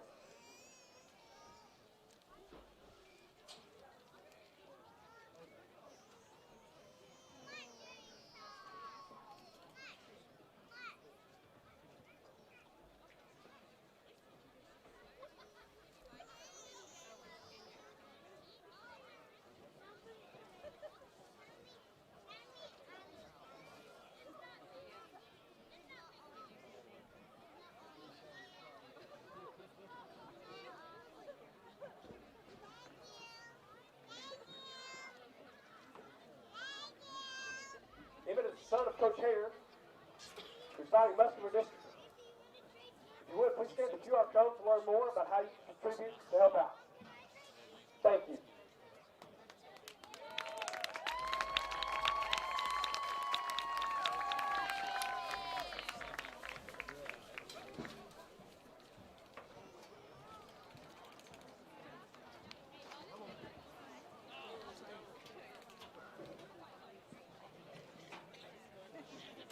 Entering the field for senior night performance, the Conley Christian Screaming Eagle Band. Tonight, the band will be performing their show live with selections from How to Train Your Dragon, Aladdin, and Wicked. The band is under the field direction of director Ty Ackett, color guard instructor Nathan Hill, and drum major David Hill.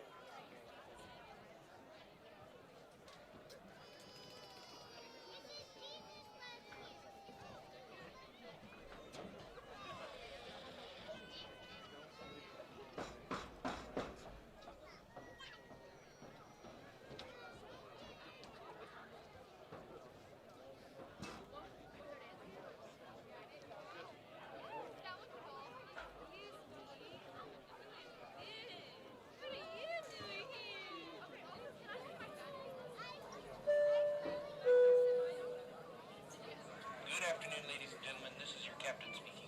I'd like to welcome you aboard Conway Christian Flight number 2025. It is 4 p.m. Central Time, and in a beautiful Arkansas afternoon. Clear skies and great conditions.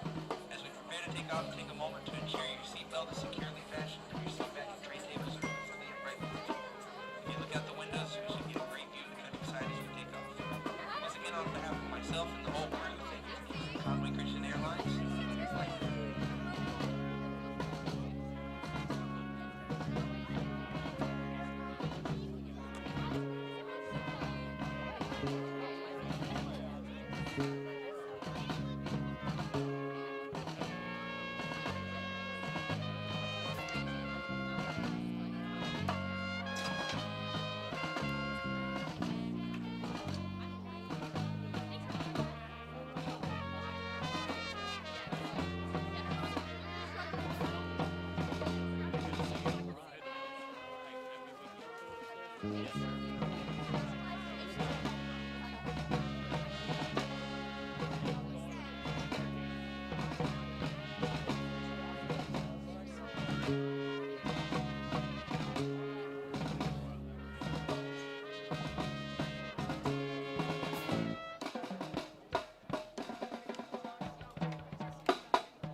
Make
some noise for your Screaming Eagles.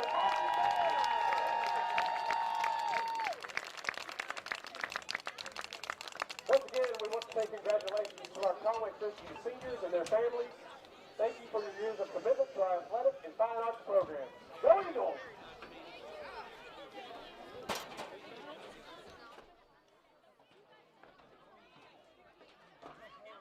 First responders put their lives on the line for us every single day. And in uncertain times, we lean on them to help restore stability. As a key component of a strong community, you will find stability at the core of Centennial Bank. Here, we believe in supporting banks that help provide a safe and secure community for us to thrive in. Your financial safety and security should not be overlooked. Let us be your partner. Centennial Bank, member FDIC. We'd like to thank our sponsors, including Rockland Electric. Rockland Electric is a commercial, industrial, service contractor with an average of 40 employees. Founded in Conway in 1995, Rockland Electric has served our community and state for 29 years. Has skilled expertise to handle all of your electric needs, from small service-oriented jobs to large commercial industrial projects. We have the professionals to get your project done on time the right way. If you need electrical work, give us a call. We're always happy and glad to help. 501-337-0303.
the field for the second half. Your Conway Christian Eagles.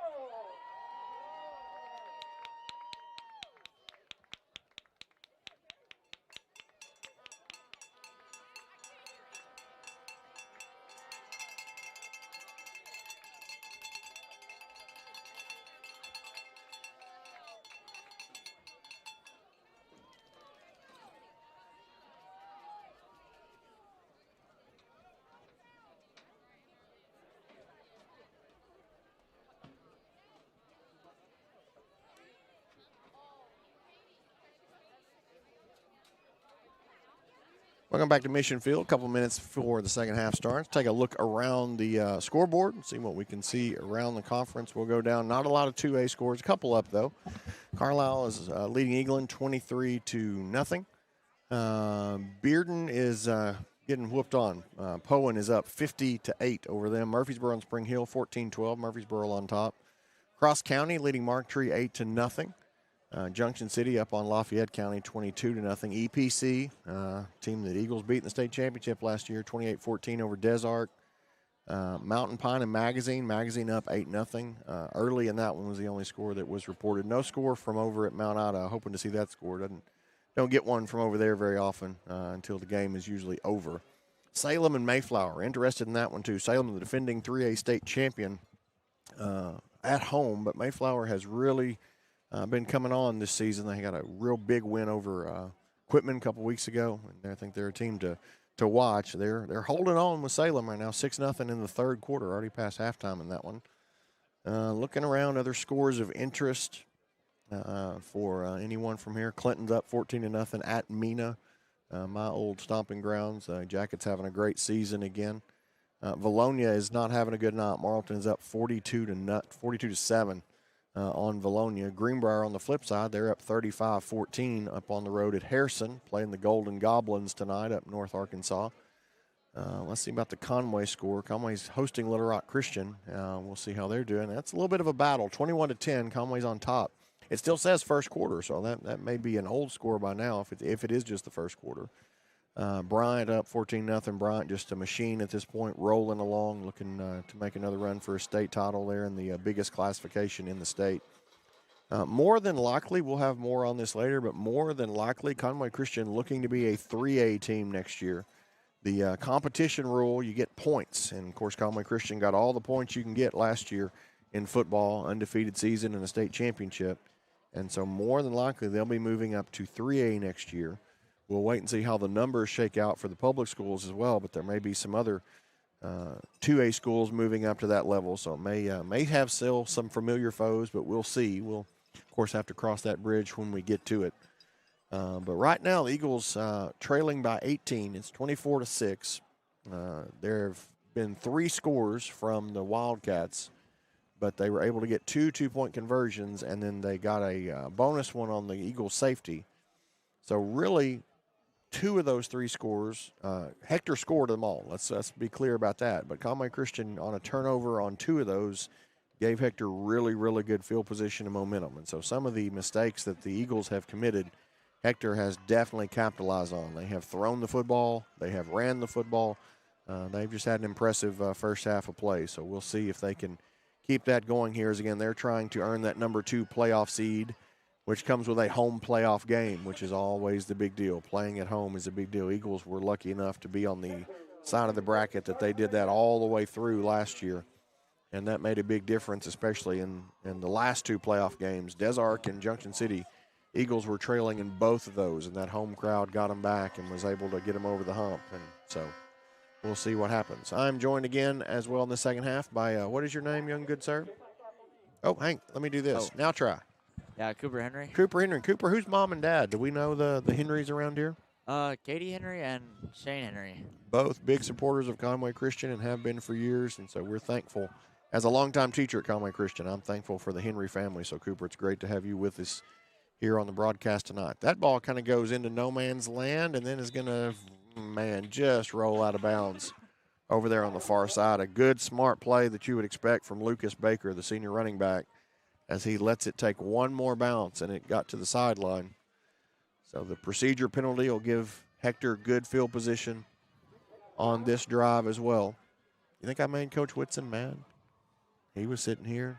He's down on the field for the second half. So sometimes coaches come in the box. Sometimes they go downstairs. He is downstairs for the second half.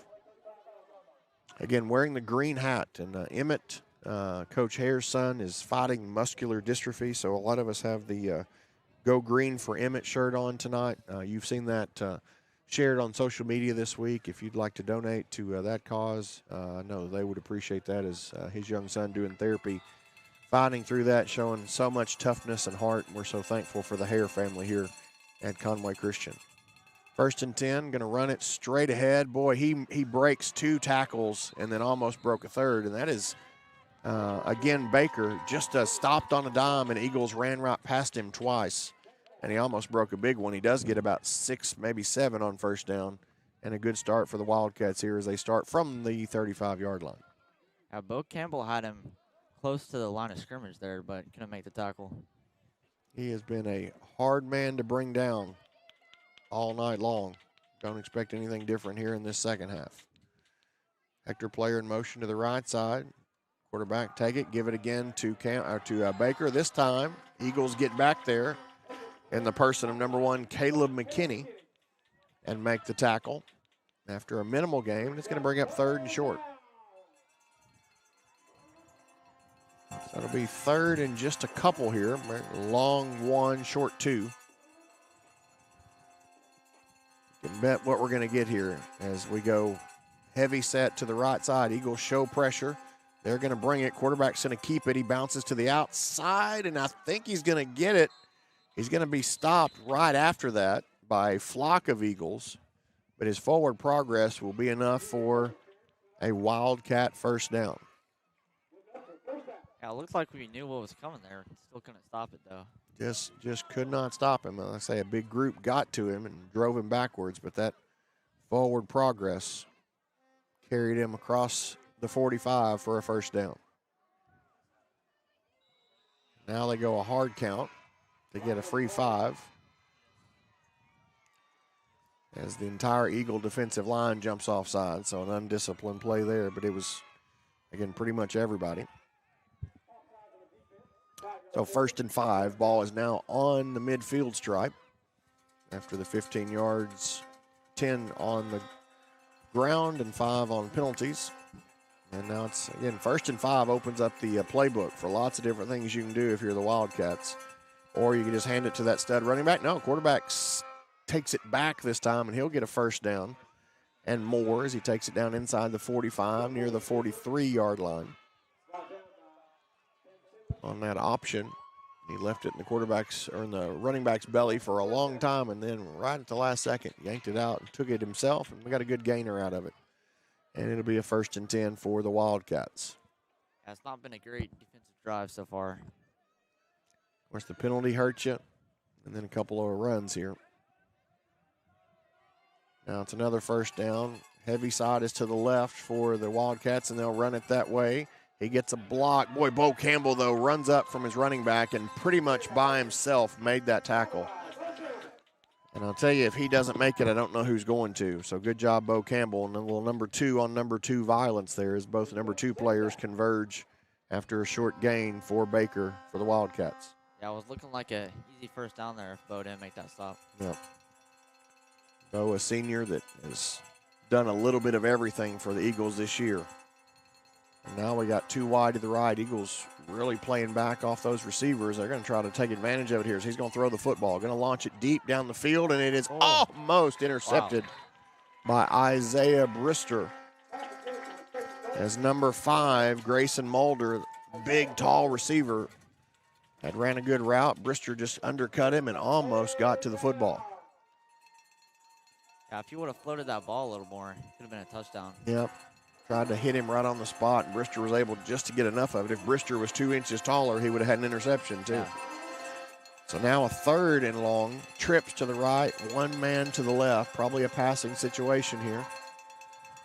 Eagles bring some late pressure. Campbell makes him roll out to his right. Bo is trying to get to him, can't quite get there, and he completes the pass. It's going to be short of the first down, but Bo just almost got there for the quarterback sack. Good throw under pressure. And it's going to bring up a 4th and about 2. maybe a long one. But a great play from Newport as he rolled hard to his right, had to really put some effort into that run and then got rid of it and made a nice completion, kept his eyes downfield. 4th down and short. Boy, a big play if the Eagles could get a stop somehow here on 4th and very short. Now we got a flag. It's like on Hector. I'm not entirely certain what the flag is for. Dead ball, false start against the Wildcats. I didn't see anything or anybody. Yeah, I couldn't really see that one either.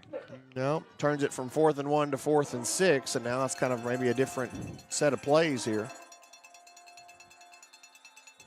Clock will run, less than 9 minutes to go in the 3rd quarter.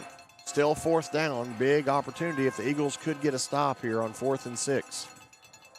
Twins to the left, one man to the right. Baker's in the backfield. Newport's going to throw the football, though. Newport winds up, throws it out in the flat. It's knocked away.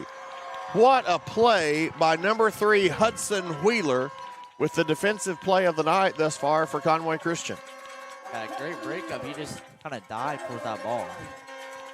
Again, he was there in coverage, so it was a tight formation already, and then he made a great dive and got the hand extended and knocked the football away.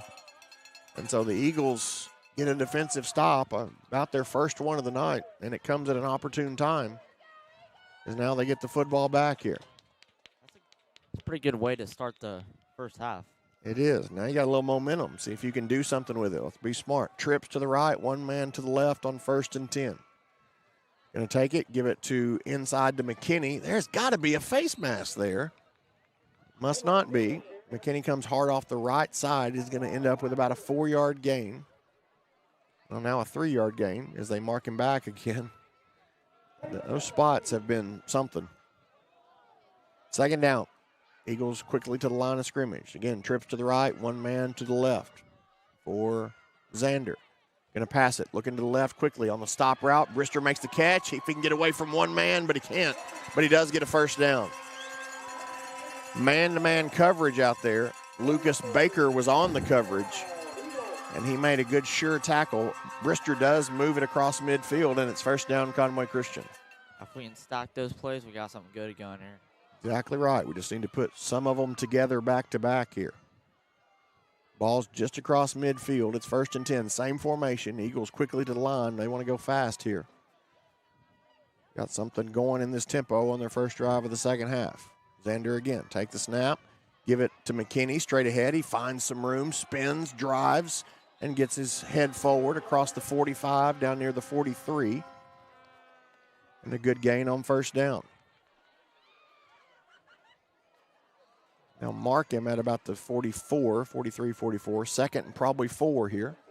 And the Eagles, again, same formation, quickly back to the line of scrimmage. I haven't seen him run this trip formation a lot this year, something new. This time Xander going to throw it out in the flat. It is incomplete. Through the hands of Corbin. He just could not quite bring it in. Defense was there for Hector. He was going to be stopped right at the catch spot. It did look a little high there from Xander. A little bit. Corbin in that slot. Heard some footsteps coming too. That's a tough catch. It does bring up a 3rd down now, though. So here a big play for the Hector defense if they can get a stop and get off the field. 7:20 showing on the 3rd quarter clock as the clock stopped with the incomplete pass. Same formation, trips right to the open side of the field. One man is Brister to the left of Xander Stone. Xander takes the snap, quick throw out to Brister, complete. He's got by his man, he's got some room, makes another man miss, and he's down the field inside the 20.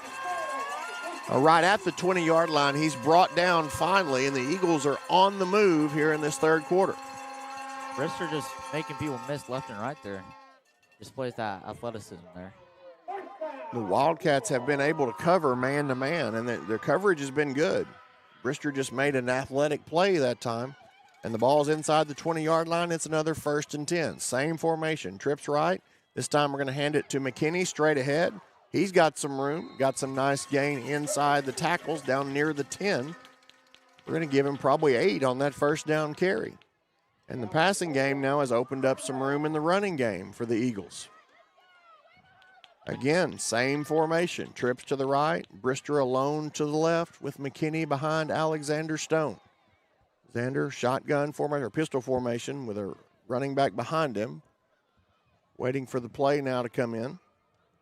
Signals are coming from the near sides. The play clock ticks down under 10 seconds. Xander looks everything over, gets everybody set. Play clock down to 5 as he snaps it. Going to throw it to Brister on the slant. You can put it on the board. Touchdown, Conway Christian. What a dime from Alexander Stone to Isaiah Brister. It's an all-around perfect play there. Good O-line, good throw, good catch. Everything went right there. I mean, that was pretty. Isaiah took a hard step left and then cut inside on the slant, and the ball was right on target. And it's 24-12 now, and the Eagles will line up to go for 2. What a great drive to open the second half for Conway Christian. The run and the pass, both effective, and the Eagles march down the field and put it in the end zone. Everybody set now. Big 2-point conversion coming up here. Xander going to take the snap, going to throw it toward Brister again. Incomplete. No flags, and it's 24-12. 6:19 to go in the third quarter. You're listening to Eagle Football here on YouTube.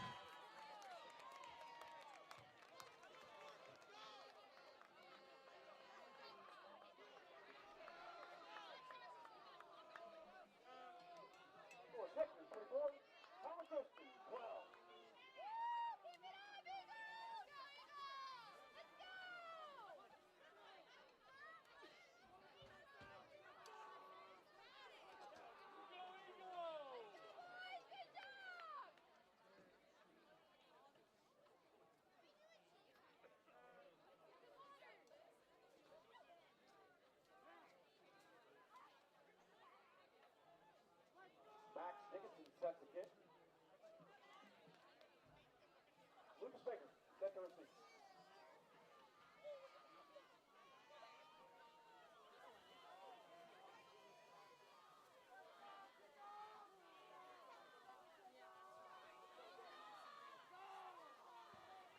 Back to Mission Field. Dickinson on to kick it away for the Eagles as they roll down and score, make it 24-12 to open the second half. After a stop on fourth down for the defense. Dickinson puts it right in the middle of the field. A couple bounces, and then it's picked up to 25, up to the 30, and that's about it as the sideline runs out over there on the far side for the Wildcats. I believe that's a flag laying on the ground at the feet of the officials. I can't really see it. It's that time of year when the grass has kind of yellowed out a little bit. It's hard to distinguish the flag from the grass. I do think there is one, though. So as soon as we get that call and get them set, Cooper Henry is going to take over the play-by-play duties on this drive. It looks like it's against the Wildcats, and it's going to be a holding call.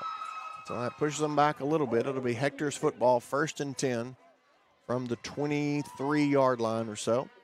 With 6:12 remaining in the third quarter, Hector takes the football with a 12-point lead.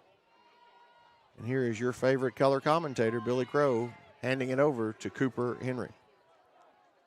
All right, well, Eagles have started off pretty well this half. Looks like they made the right adjustments at halftime. Offense have looked different so far, running trips, which is unusual for this team. Report going to be in shotgun. Trips formation. Like he's trying to get some people to jump. Hand off to Baker. Got some room to run there. Going to get a first down. Solid play there by Baker. He is just so fast with that first step. It kind of scares you if you're the defense every time he gets the football. He's been running all over the Eagles tonight. Really have had no answer for him.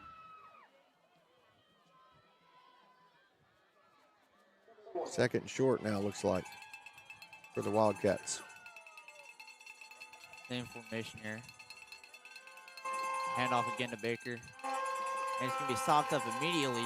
Nice play there by Max Dickinson. It's going to be 3rd and short for the Wildcats. I know it's really short, but boy, if you could happen to get a stop right here on this quick third down with the momentum, that'd be a huge opportunity. Yeah, Eagles got to seize it here. Oh, they moved, yeah. That looks like false start. Yeah, the Eagles did a little switching on the defensive line like the Wildcats have done for quite a bit tonight, and Hector jumped. Boy, that's a costly one. Yeah, it might be a drive killer there. Makes it 3rd and 6. That's a whole different ball game than 3rd and less than 1.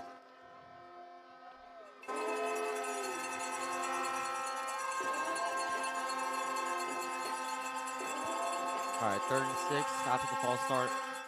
Trips on the near side, one man on the far side. Newport and shotgun. Drops back, looking left, and it's caught. I don't know. It's going to be a first down. Well, where they spot him? I think they're going to spot him short. They are. Yeah, I thought that was a first down. From I did too, but where they put the football down is short. It's 4th and 1.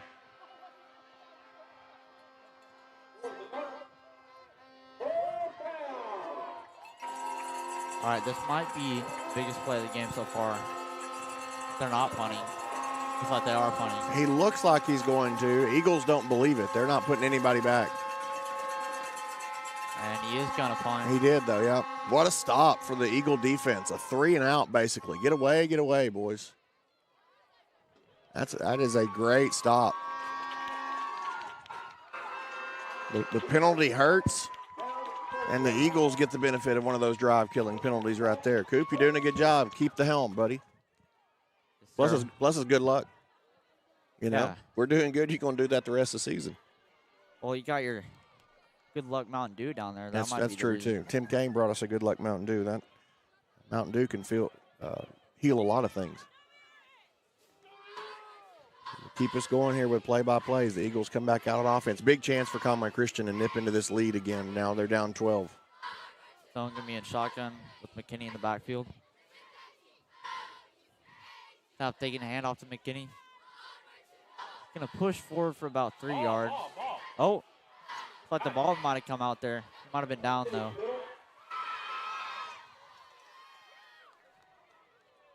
They're going to say he was down. That's another break for the Eagles that we'll take right there. I'm pretty sure it popped out pretty late. 4-yard gain, boy, and McKinney is so close to breaking one of those two, where he gets through that middle hole and finds some more room because he gets closer every play. I've just been getting 4 or 5 yard carries the whole game. Stone drops back, rolls out right, throws, and it's caught by Kyle Kane. Be a little short of the first down.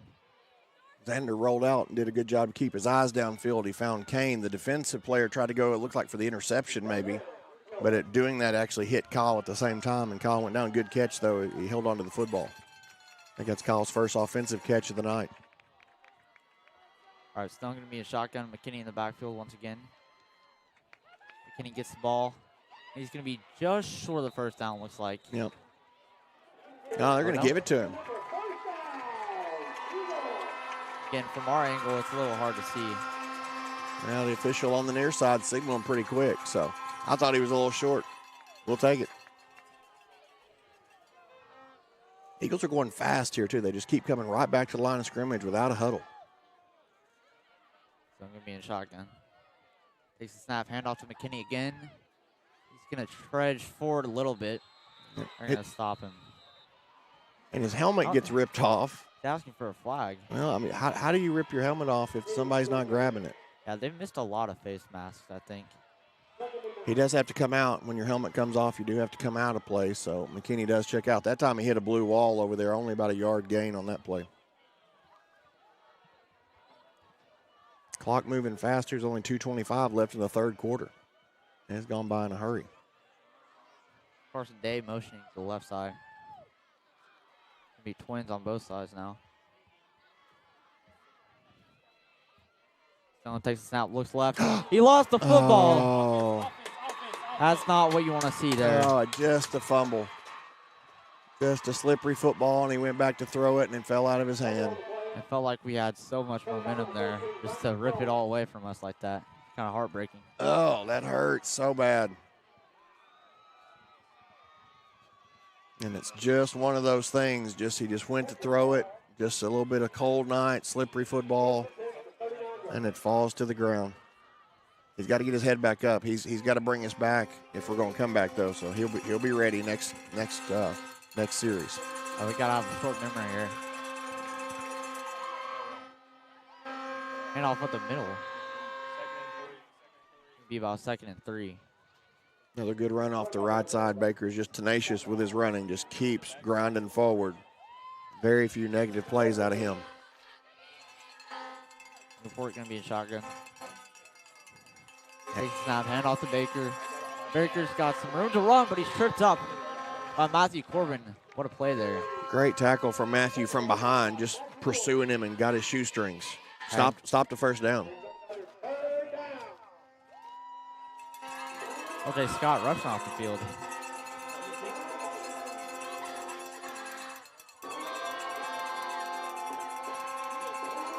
Hector again the play call. Fans are getting rowdy up in here. Wildcats going to take a timeout and talk about it, looks like. We're going to take it with them. 1:07 to go in the third quarter. You're watching Conway Christian football. Timeout, Hector. That's their first timeout of the half.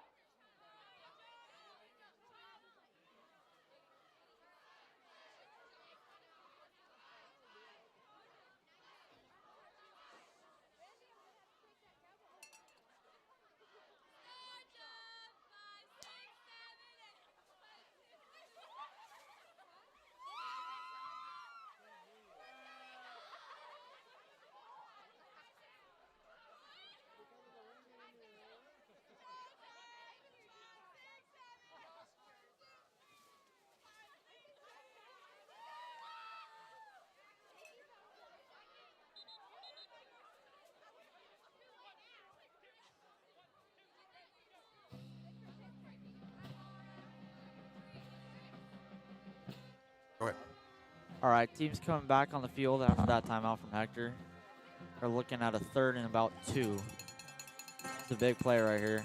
Hopefully the Eagles can get a stop.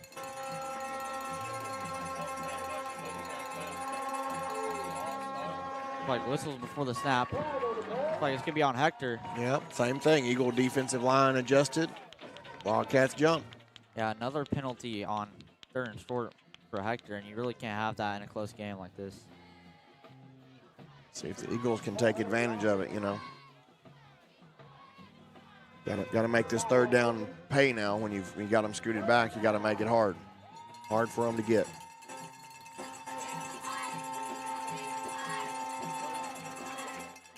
Baker going to be in the backfield with Newport and shotgun. Hand off to Baker up the middle. He's going to get the first down. Maybe. Think maybe he'll be short. Looks like he was short. Yep.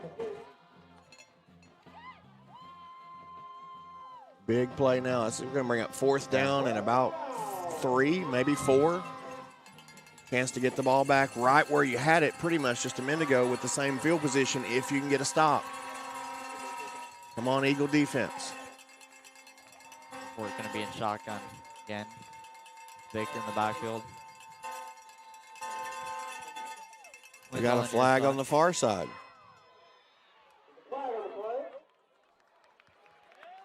Is that another false start? I don't know. Eagles are seeming like it was. They're going to call a false start on Hector. Another big mistake. I have no idea where that one came from. Seems like Hector's making all the big mistakes this happened. Well, besides the fumble. Right. Yeah, right. It's kind of, since that opening drive for the Eagles, it's kind of been mistakes back and forth. Hector on some 3rd and 4th down, and then the Eagles on the fumble a minute ago. This is 4th and 8 now.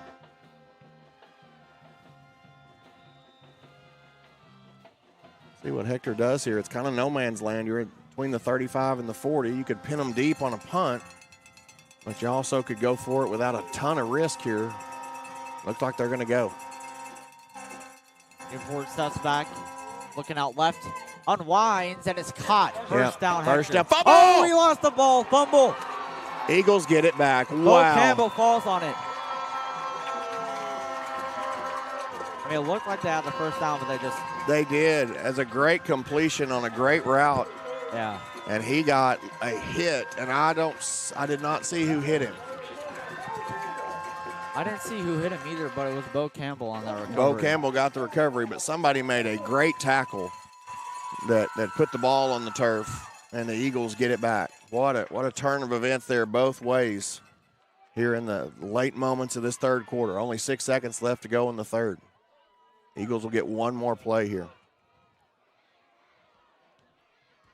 Stone going to be in shotgun. Strips on the near side. One man on the far side. McKinney in the backfield. Cross back. Oh, a Looks little, left for a little deep slug ball. and go. He's got Brister. Caught it. Brister makes the catch.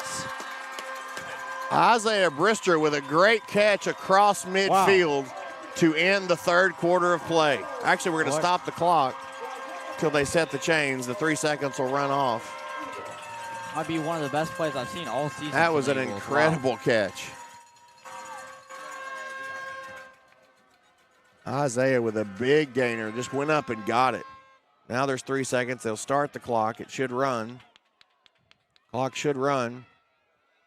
Not sure what's going on with the clock here. Yeah, I'm not either. Now it'll run. We'll hand off. This will be the last play of the third quarter, and it's a 10-yard run for Caleb McKinney. I think that's his longest run of the game. Yeah, another Solid first way. down.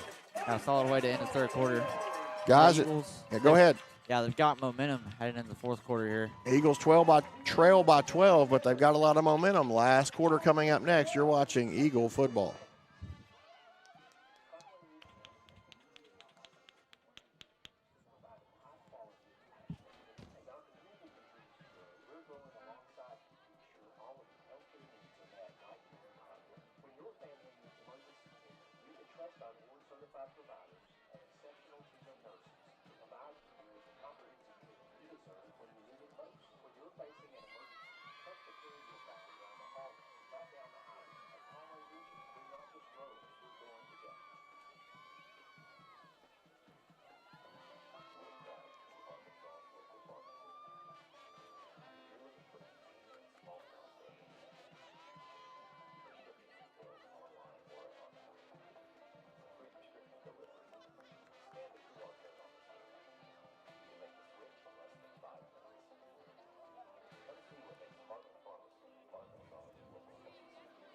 And welcome back to Mission Field.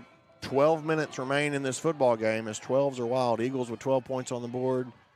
The Hector Wildcats have double that with 24. But Coop, the Eagles with all the momentum right now on offense. Yeah, they're starting off this fourth quarter at the 35-yard line. Stone's going to be in shotgun with McKinney in the backfield. Brister, who just made that miraculous catch on the near side. Stone, jump pass. Yeah, a pop pass. Looked like Tim Tebow there. Yeesh.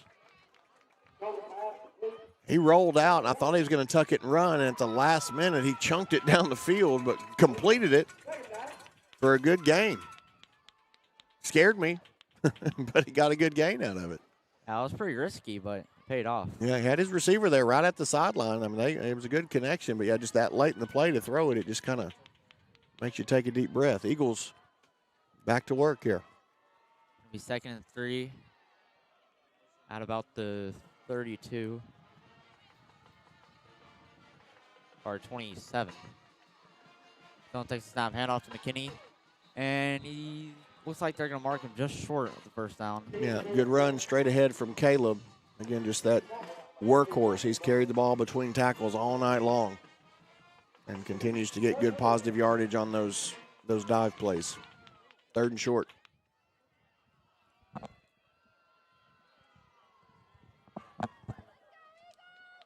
Third and a couple inches to go. Stone and shotgun. Corbin motioning to the near side. Hand off to McKinney. He's going to get the first down. Not much else. Yep. Little stutter step at the line, but he does get enough to get a first down. I think. We'll wait and get the mark. It looked like it, but don't take anything for granted. Yeah, he's well beyond the mark for a first down. Eagles just driving the field here. They've got my kid picked up way too high again. I'm looking at the cheerleader. Sorry, she's okay. Stone and shotgun. Trips on the far side. Single man on the near side. Hand off to McKinney, and he's stopped immediately at the line of scrimmage. Yeah. Blue wall stopped it quickly that time. I don't know if they'll even give him a forward progress on that one. There just wasn't much there. Just a little bit, maybe. Second down and long, no. Eagles huddling for the first time in a while. They've stayed in the same formation for pretty much the entire second half, and they look like they're going to here, but they huddled and kind of got together for the first time there. Stone going to be in shotgun. McKinney in the backfield. Russell Elliott motion to the left side. Stone drops back. Ooh, He's got a man chasing him. Oh, they ran the wrong route, yeah. And he like threw it away. miscommunication there. There's a holding penalty as he's tackling Kyle, still tackling him out of bounds. They just ran the wrong route, and he threw it to the corner, and they ran the cut to the inside, and just miscommunication there. Yeah. But to their credit, Hector made a nice play on the football and picked the interception because he played the football, and that is a heartbreaker. Out of bounds at the 17-yard line, and Hector will go back to work on offense. Oh, you had something going, and just, again, kind of a miscommunication and throw it to a spot. The Eagles have just been hurting themselves the whole game.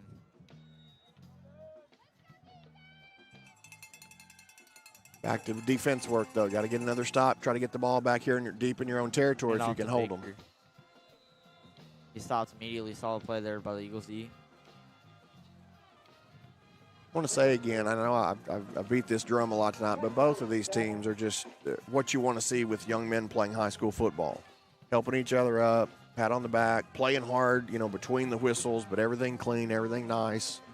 You don't always see that, and it's been true for both teams tonight. Commend the Wildcats and the Eagles both for that. Just something I noticed and love to see. All right, Newport and shotgun. Steps back, pump fakes. Rolls out right. He's got a man chasing him, Jackson Taylor. He almost got tackled. Just wrapped up by a flock of Eagles there. Ran through a couple tackles and made something positive out of a really negative play. Yeah, Jackson Taylor almost had him back there. Newport's a good quarterback, both for throwing the football and just from running the team, knowing where he's at, what's going on. He kept the clock moving there and got a positive play, made it third and manageable as well for the Wildcats. Big third down right here. In jumbo formation. Yeah, he's going to keep it himself. Just going to keep it. And get it. Blow the whistles. Yeah, we've seen him go to that several times now. 2-point conversions and other short plays. He just doesn't mess with the handoff, don't fuss with it. Just head down and go left across that side of his offensive line, and he's gotten enough almost every time. I think we've only stopped him maybe on one 2-point conversion attempt. That was the same play. New set of downs, and more importantly right now for the Eagles, the clock ticks. Time is running out. Newport going to be in shotgun. Torn by Baker in the backfield. Hand off to Baker. Right side. And he's stopped immediately by Max Dickinson. Yep. McKinney back there with pressure. Dickinson in there. 55 was in there. I don't have his. Is that Jackson? Yeah, Jackson Taylor. The Eagle defense, from what we saw drive one tonight, has really zeroed in and improved all night long, and made this game, kept this game within reach. And then the offense has done a lot as well to get it back there. So the Eagles have played hard from the opening whistle. Newport in the gun. Hand off to Baker. And he stops again. Yep, nothing there that time. Like Bo Campbell in there. Maybe a couple on the left side. Going to bring up a third down. LJ Scott in there playing nose right now, getting some plays for the Eagles, doing a good job for LJ.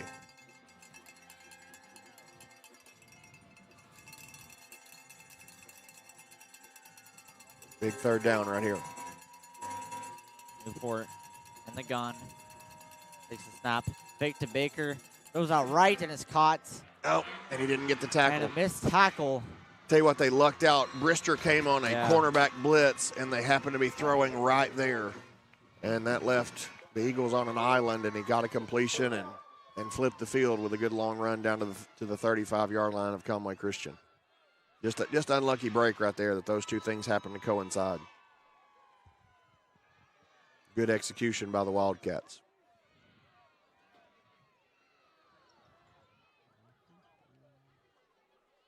A new set of downs. Clock again continues to roll now. 6.5 minutes left in the ball game. And the Wildcats up 2 scores with the football. Quarterback keeper. And he's wrapped up by Wheeler. We got He's flags still coming not in. blowing the whistle. Yeah, life.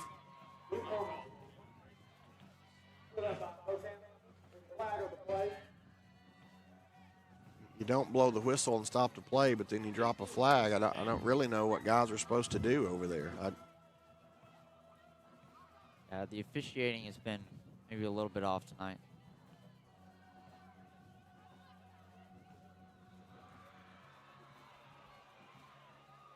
They're going to call something against Hector. I don't know what it is, but they're marking it backwards. Going a long way. Yeah, 10 out. Holding, okay. Sorry, I wasn't watching the white hat, so I didn't see the signal. I just, when you let a play go on that long, you put the guys in a bad spot because, like, is he still running? Are we still blocking? It's just kind of a scrum over there, so that's just a rough, tough call on anybody, honestly. And it gives you a new first down, so it doesn't really help the Eagles either because the Wildcats just get to keep possession and run some more clock. Newport takes the snap, hand off to Baker. He's Left got side, room. he's got Look room out. to run. See it. And he's gone. Touchdown, Hector. He is so fast when he got out there left. Just once he gets room, it's you're not going to catch him. And you just keep running and running and running. You got to keep tackling, keep tackling, keep tackling. And if you ever miss it once, it's over. That might have sealed the deal here for Hector. There's still 6 minutes left. Boy, again, it's one of those what might have been scenarios when you had the football in the momentum and then just the costly fumble, just the accidental sort of fumble. You did get it back, but big 2-point conversion here, a chance to keep it at a 3-score. Newport going to run it in, and he's got it. Same play. He's run it all night. Eagles haven't stopped it. Yeah, that's their go-to 2-point play. Going to put Hector up 32-12 with 5:50 left. We will show you some of our sponsors here and just keep it here for just a minute.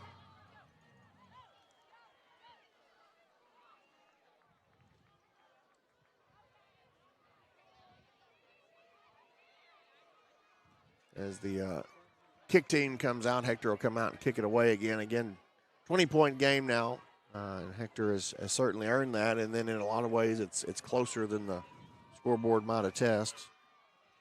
Just kind of one of those things where a couple costly times that the Eagles have not come through, and Hector has capitalized on those turnovers. So win, lose, or draw, we'll be on the road next week at Bigelow. Last several years we have closed the season with Bigelow, and that'll be the same case again this year. As we'll go over there this year. They came to our place last year, last regular season game of the year. We next Friday night against the Panthers. Yeah, you can't fair catch it and run, and the Eagles made a fair catch signal, so that'll kill it right there. He's going to throw a flag because he ran with it. So I'll just go ahead and do it. The officials are terrible. At least I guess they're terrible both ways. He ran about 3 feet and handed it to the official, and they're going to call that. And I think it's a 15-yarder. I think if you signal fair catch and then run, it's like a personal foul. I didn't even know that was a flag, actually. you kept running Which, after which, a fair catch. which I get. Like, you don't want to signal for one and then fake it. Like, you either signal or you don't. Yeah. But, like, I don't think he was trying to do anything other than just run up the field and give the official the football. Yeah, but as you said, there's also been some bad calls that have affected Hector. As well. Yeah, it's just stuff that just doesn't make sense. Maybe it's not. Maybe it's just a 5. It is a penalty against the Eagles. At any rate, okay, it's not that big a deal. So moves it back to the 26, 27 maybe, and it'll be 1st and 10 from that spot. So I'm going to be in shotgun with twins on both sides. McKinney in the backfield. Takes the snap, drops back. He's got Brister. Yeah, good completion. Nice quick throw there. Brister had that spectacular catch earlier. Yeah, last drive. We'll have to keep that one on film. Go back and watch that one on YouTube. About the late in the quarter, right at the very end of the 3rd quarter. Go back and watch that one when you get a chance. It's an amazing catch.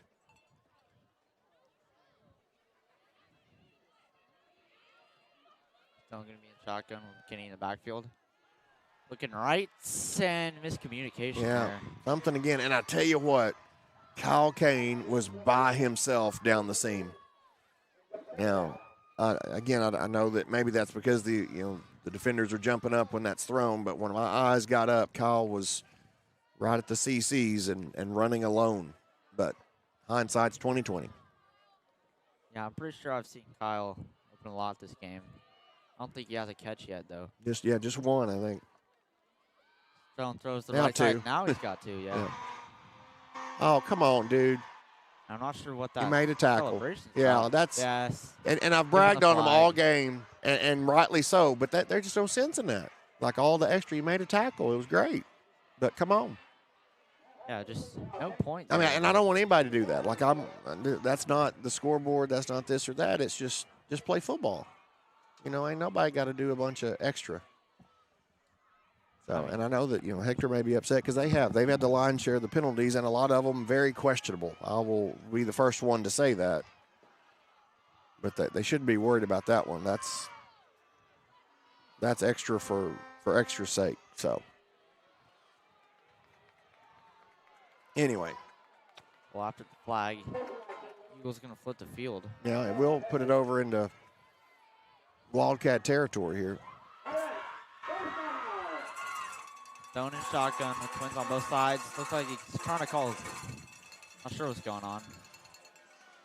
Giving some hand signals to his receivers. I don't know if he's changing a route maybe or something different. Stone rolls out right, throws a dart, and Easton Hartley got flattened a little bit on that play. Yeah, good hit there over there on the far side. Pass was high, and when he goes up the ladder to get it, he got it. It's going to be hard to make that catch getting that hit. Good play there on defense. See, and that's all you need. Just make the good play. They got a timeout. We'll take it with them. 5:14 left in the football game. You're watching Eagle football.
Stone drops back. Pass is complete. In the middle to Kyle Kane. He's still going. He's finally brought down.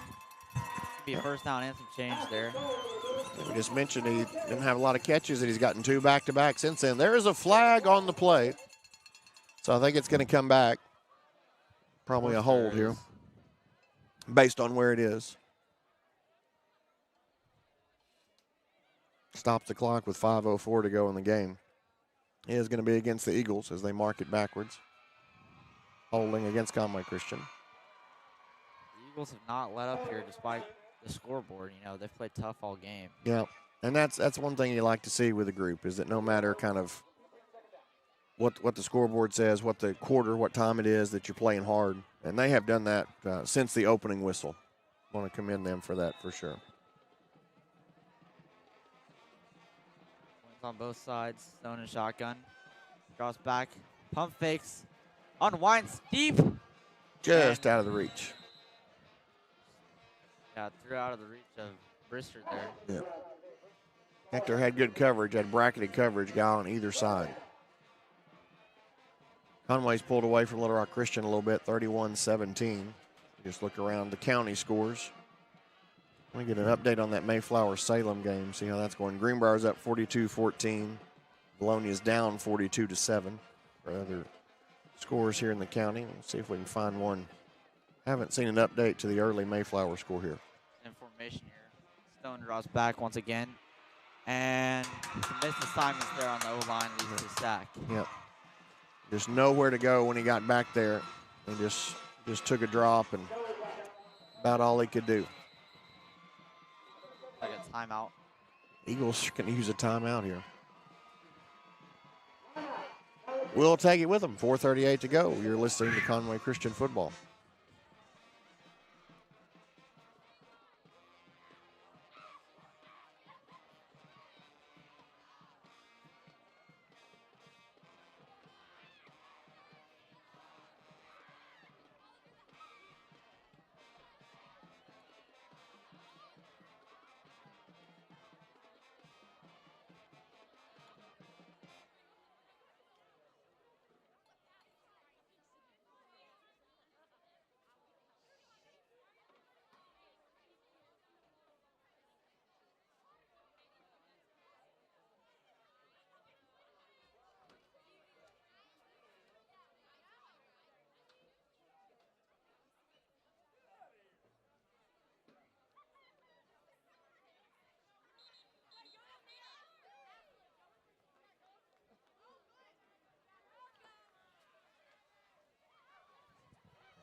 All right, team's coming back on the field here for the Eagles timeout.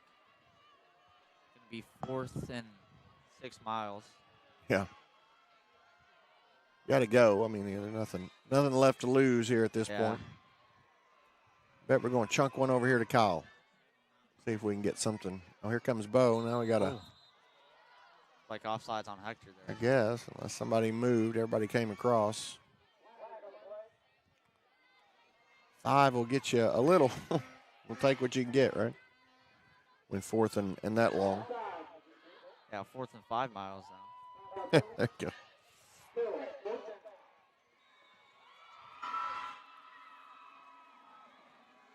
All right, 5 receivers on the field. Stone steps back. He's going to get hit. He did get And hit. Oh, he got a completes completion. to He got a Brister. first down. There we go, Brister. Oh, my stars. And he's going to get it to about the 25. I will say again, and this is just kind of a personal pet peeve, I hate the prevent defense. To me, it never does any, like at the end of the game, you drop way back to not let anything happen. And stuff like that seems to always happen. Wow, I don't know about that one, Dr. Crow. They got too many on the field. Oh, they blew it dead. Let the play go. You get a free play, and then you get the penalty.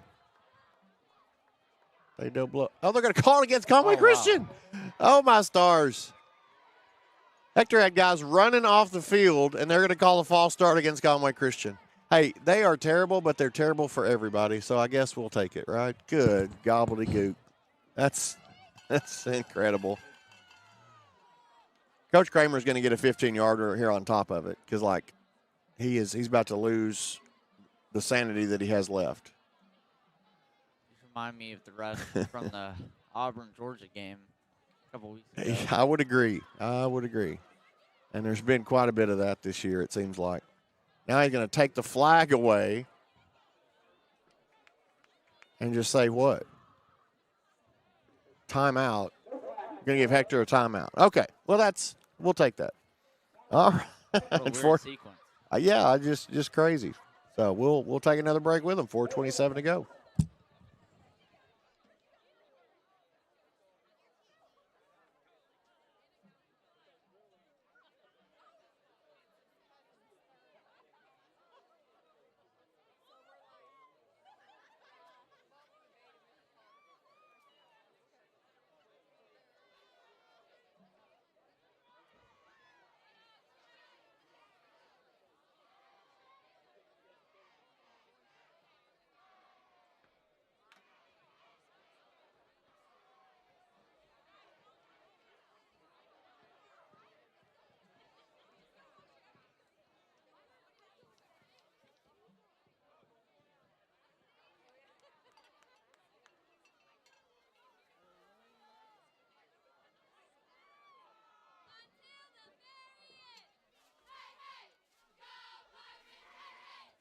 All right.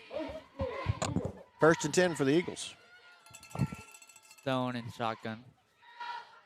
No one in the backfield with him. Drops back. Throws over the middle. Interception. And it's high. Yeah. Intercepted. Be the second one of the game. Just one of those. Just, again, kind of right across the middle. And one route goes one way and ball sails a little bit and it gets picked off. Yeah, it was a little high there. Sailed right over Isaiah Brister, I think.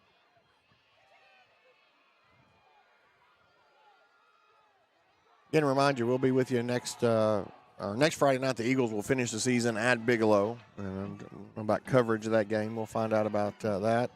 Playoff game in a couple weeks. Looks like it'll be on the road unless a miraculous thing happens here in the next couple minutes. Football will wrap up at some point in November. Basketball will be here on the YouTube channel as well, so be sure and come back and stay tuned for those games. We usually announce those via social media so that you can know on game days and times. Boys, tackle.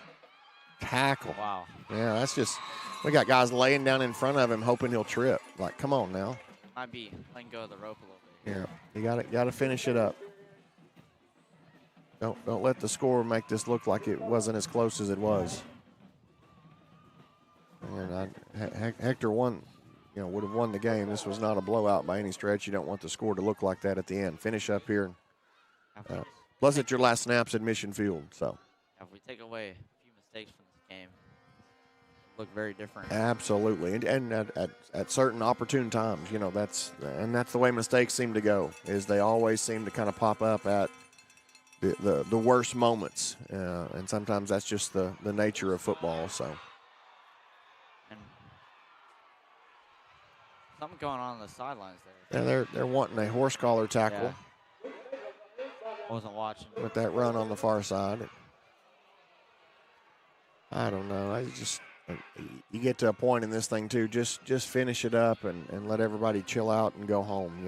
You get a little more ramped up about stuff than what matters. It's like Grayson Mulder getting a little bit of a heated situation there.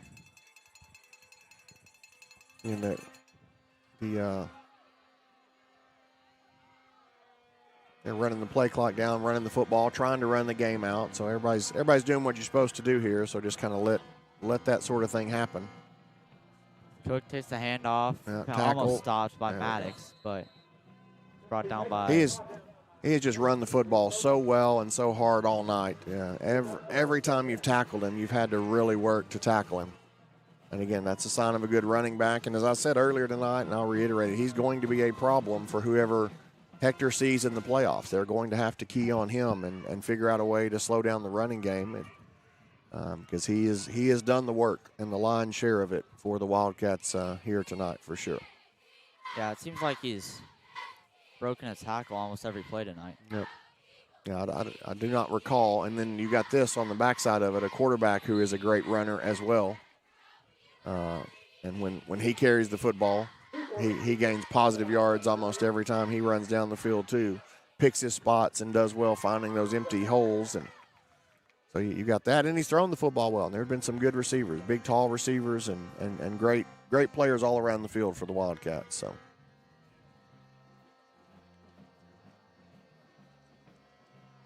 I'm watching out of the corner of my eye as we're still in play here. The Mayflower Eagles look like they're going to fall their first defeat of the year at Salem, and looks like they're going to lose 12-7 to the defending 3A state champion. So, hand off to Baker. He's got some room to run, but he's brought down by Reese Post there.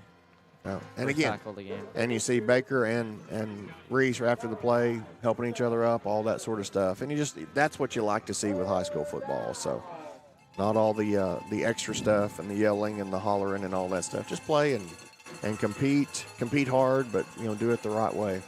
And this was a really good football game. This was two good teams back and forth, and they both ought to be commended for that tonight. They're going to be close to being able to run this clock out. I imagine they'll run a play here just to try to get the first down because that would do it. He's going to be near the first down, going to be stopped short. A little shoving after the play. Yeah, you don't want to see that. For the most part, the sportsmanship's been 100%. Yeah, he is going to be short. They are going to have to run one more play because the clocks are just not going to quite sync up. So I don't know if they'll call a timeout or what to do. The final on this one's going to be 32-12. Again, it's a 20-point game, and from what they did early, Hector got out to that lead. Eagles, though, came back, and at one point it looked like they were fixing to make a run and make this another costly turnover just at an inopportune time, and the game kind of got salted away after that, and it's going to end up being a 20-point game. It was a close contest and a well-played contest between both football teams. So super happy about that. I will look because I don't know off the top of my head on the series, what the series has looked like, because I know it's been good games back and forth, but I don't know who might have the advantage. Coop, it's been great to have you with us tonight, though. I'm going to say thank you very much for being here. Yeah, it's unfortunate how the game turned out. I will say, though, the scoreboard doesn't really represent how it went. I mean, I felt like it was 24-12. We were at our own 30. We had a bunch of momentum, and Xander just fumbled the ball, and it just kind of went downhill from there. Yeah. Looking back just quickly, I was trying to look real quick here. Eagles won this 21-14 2 years ago. Eagles won this one 43-0 last year with that great team that came through.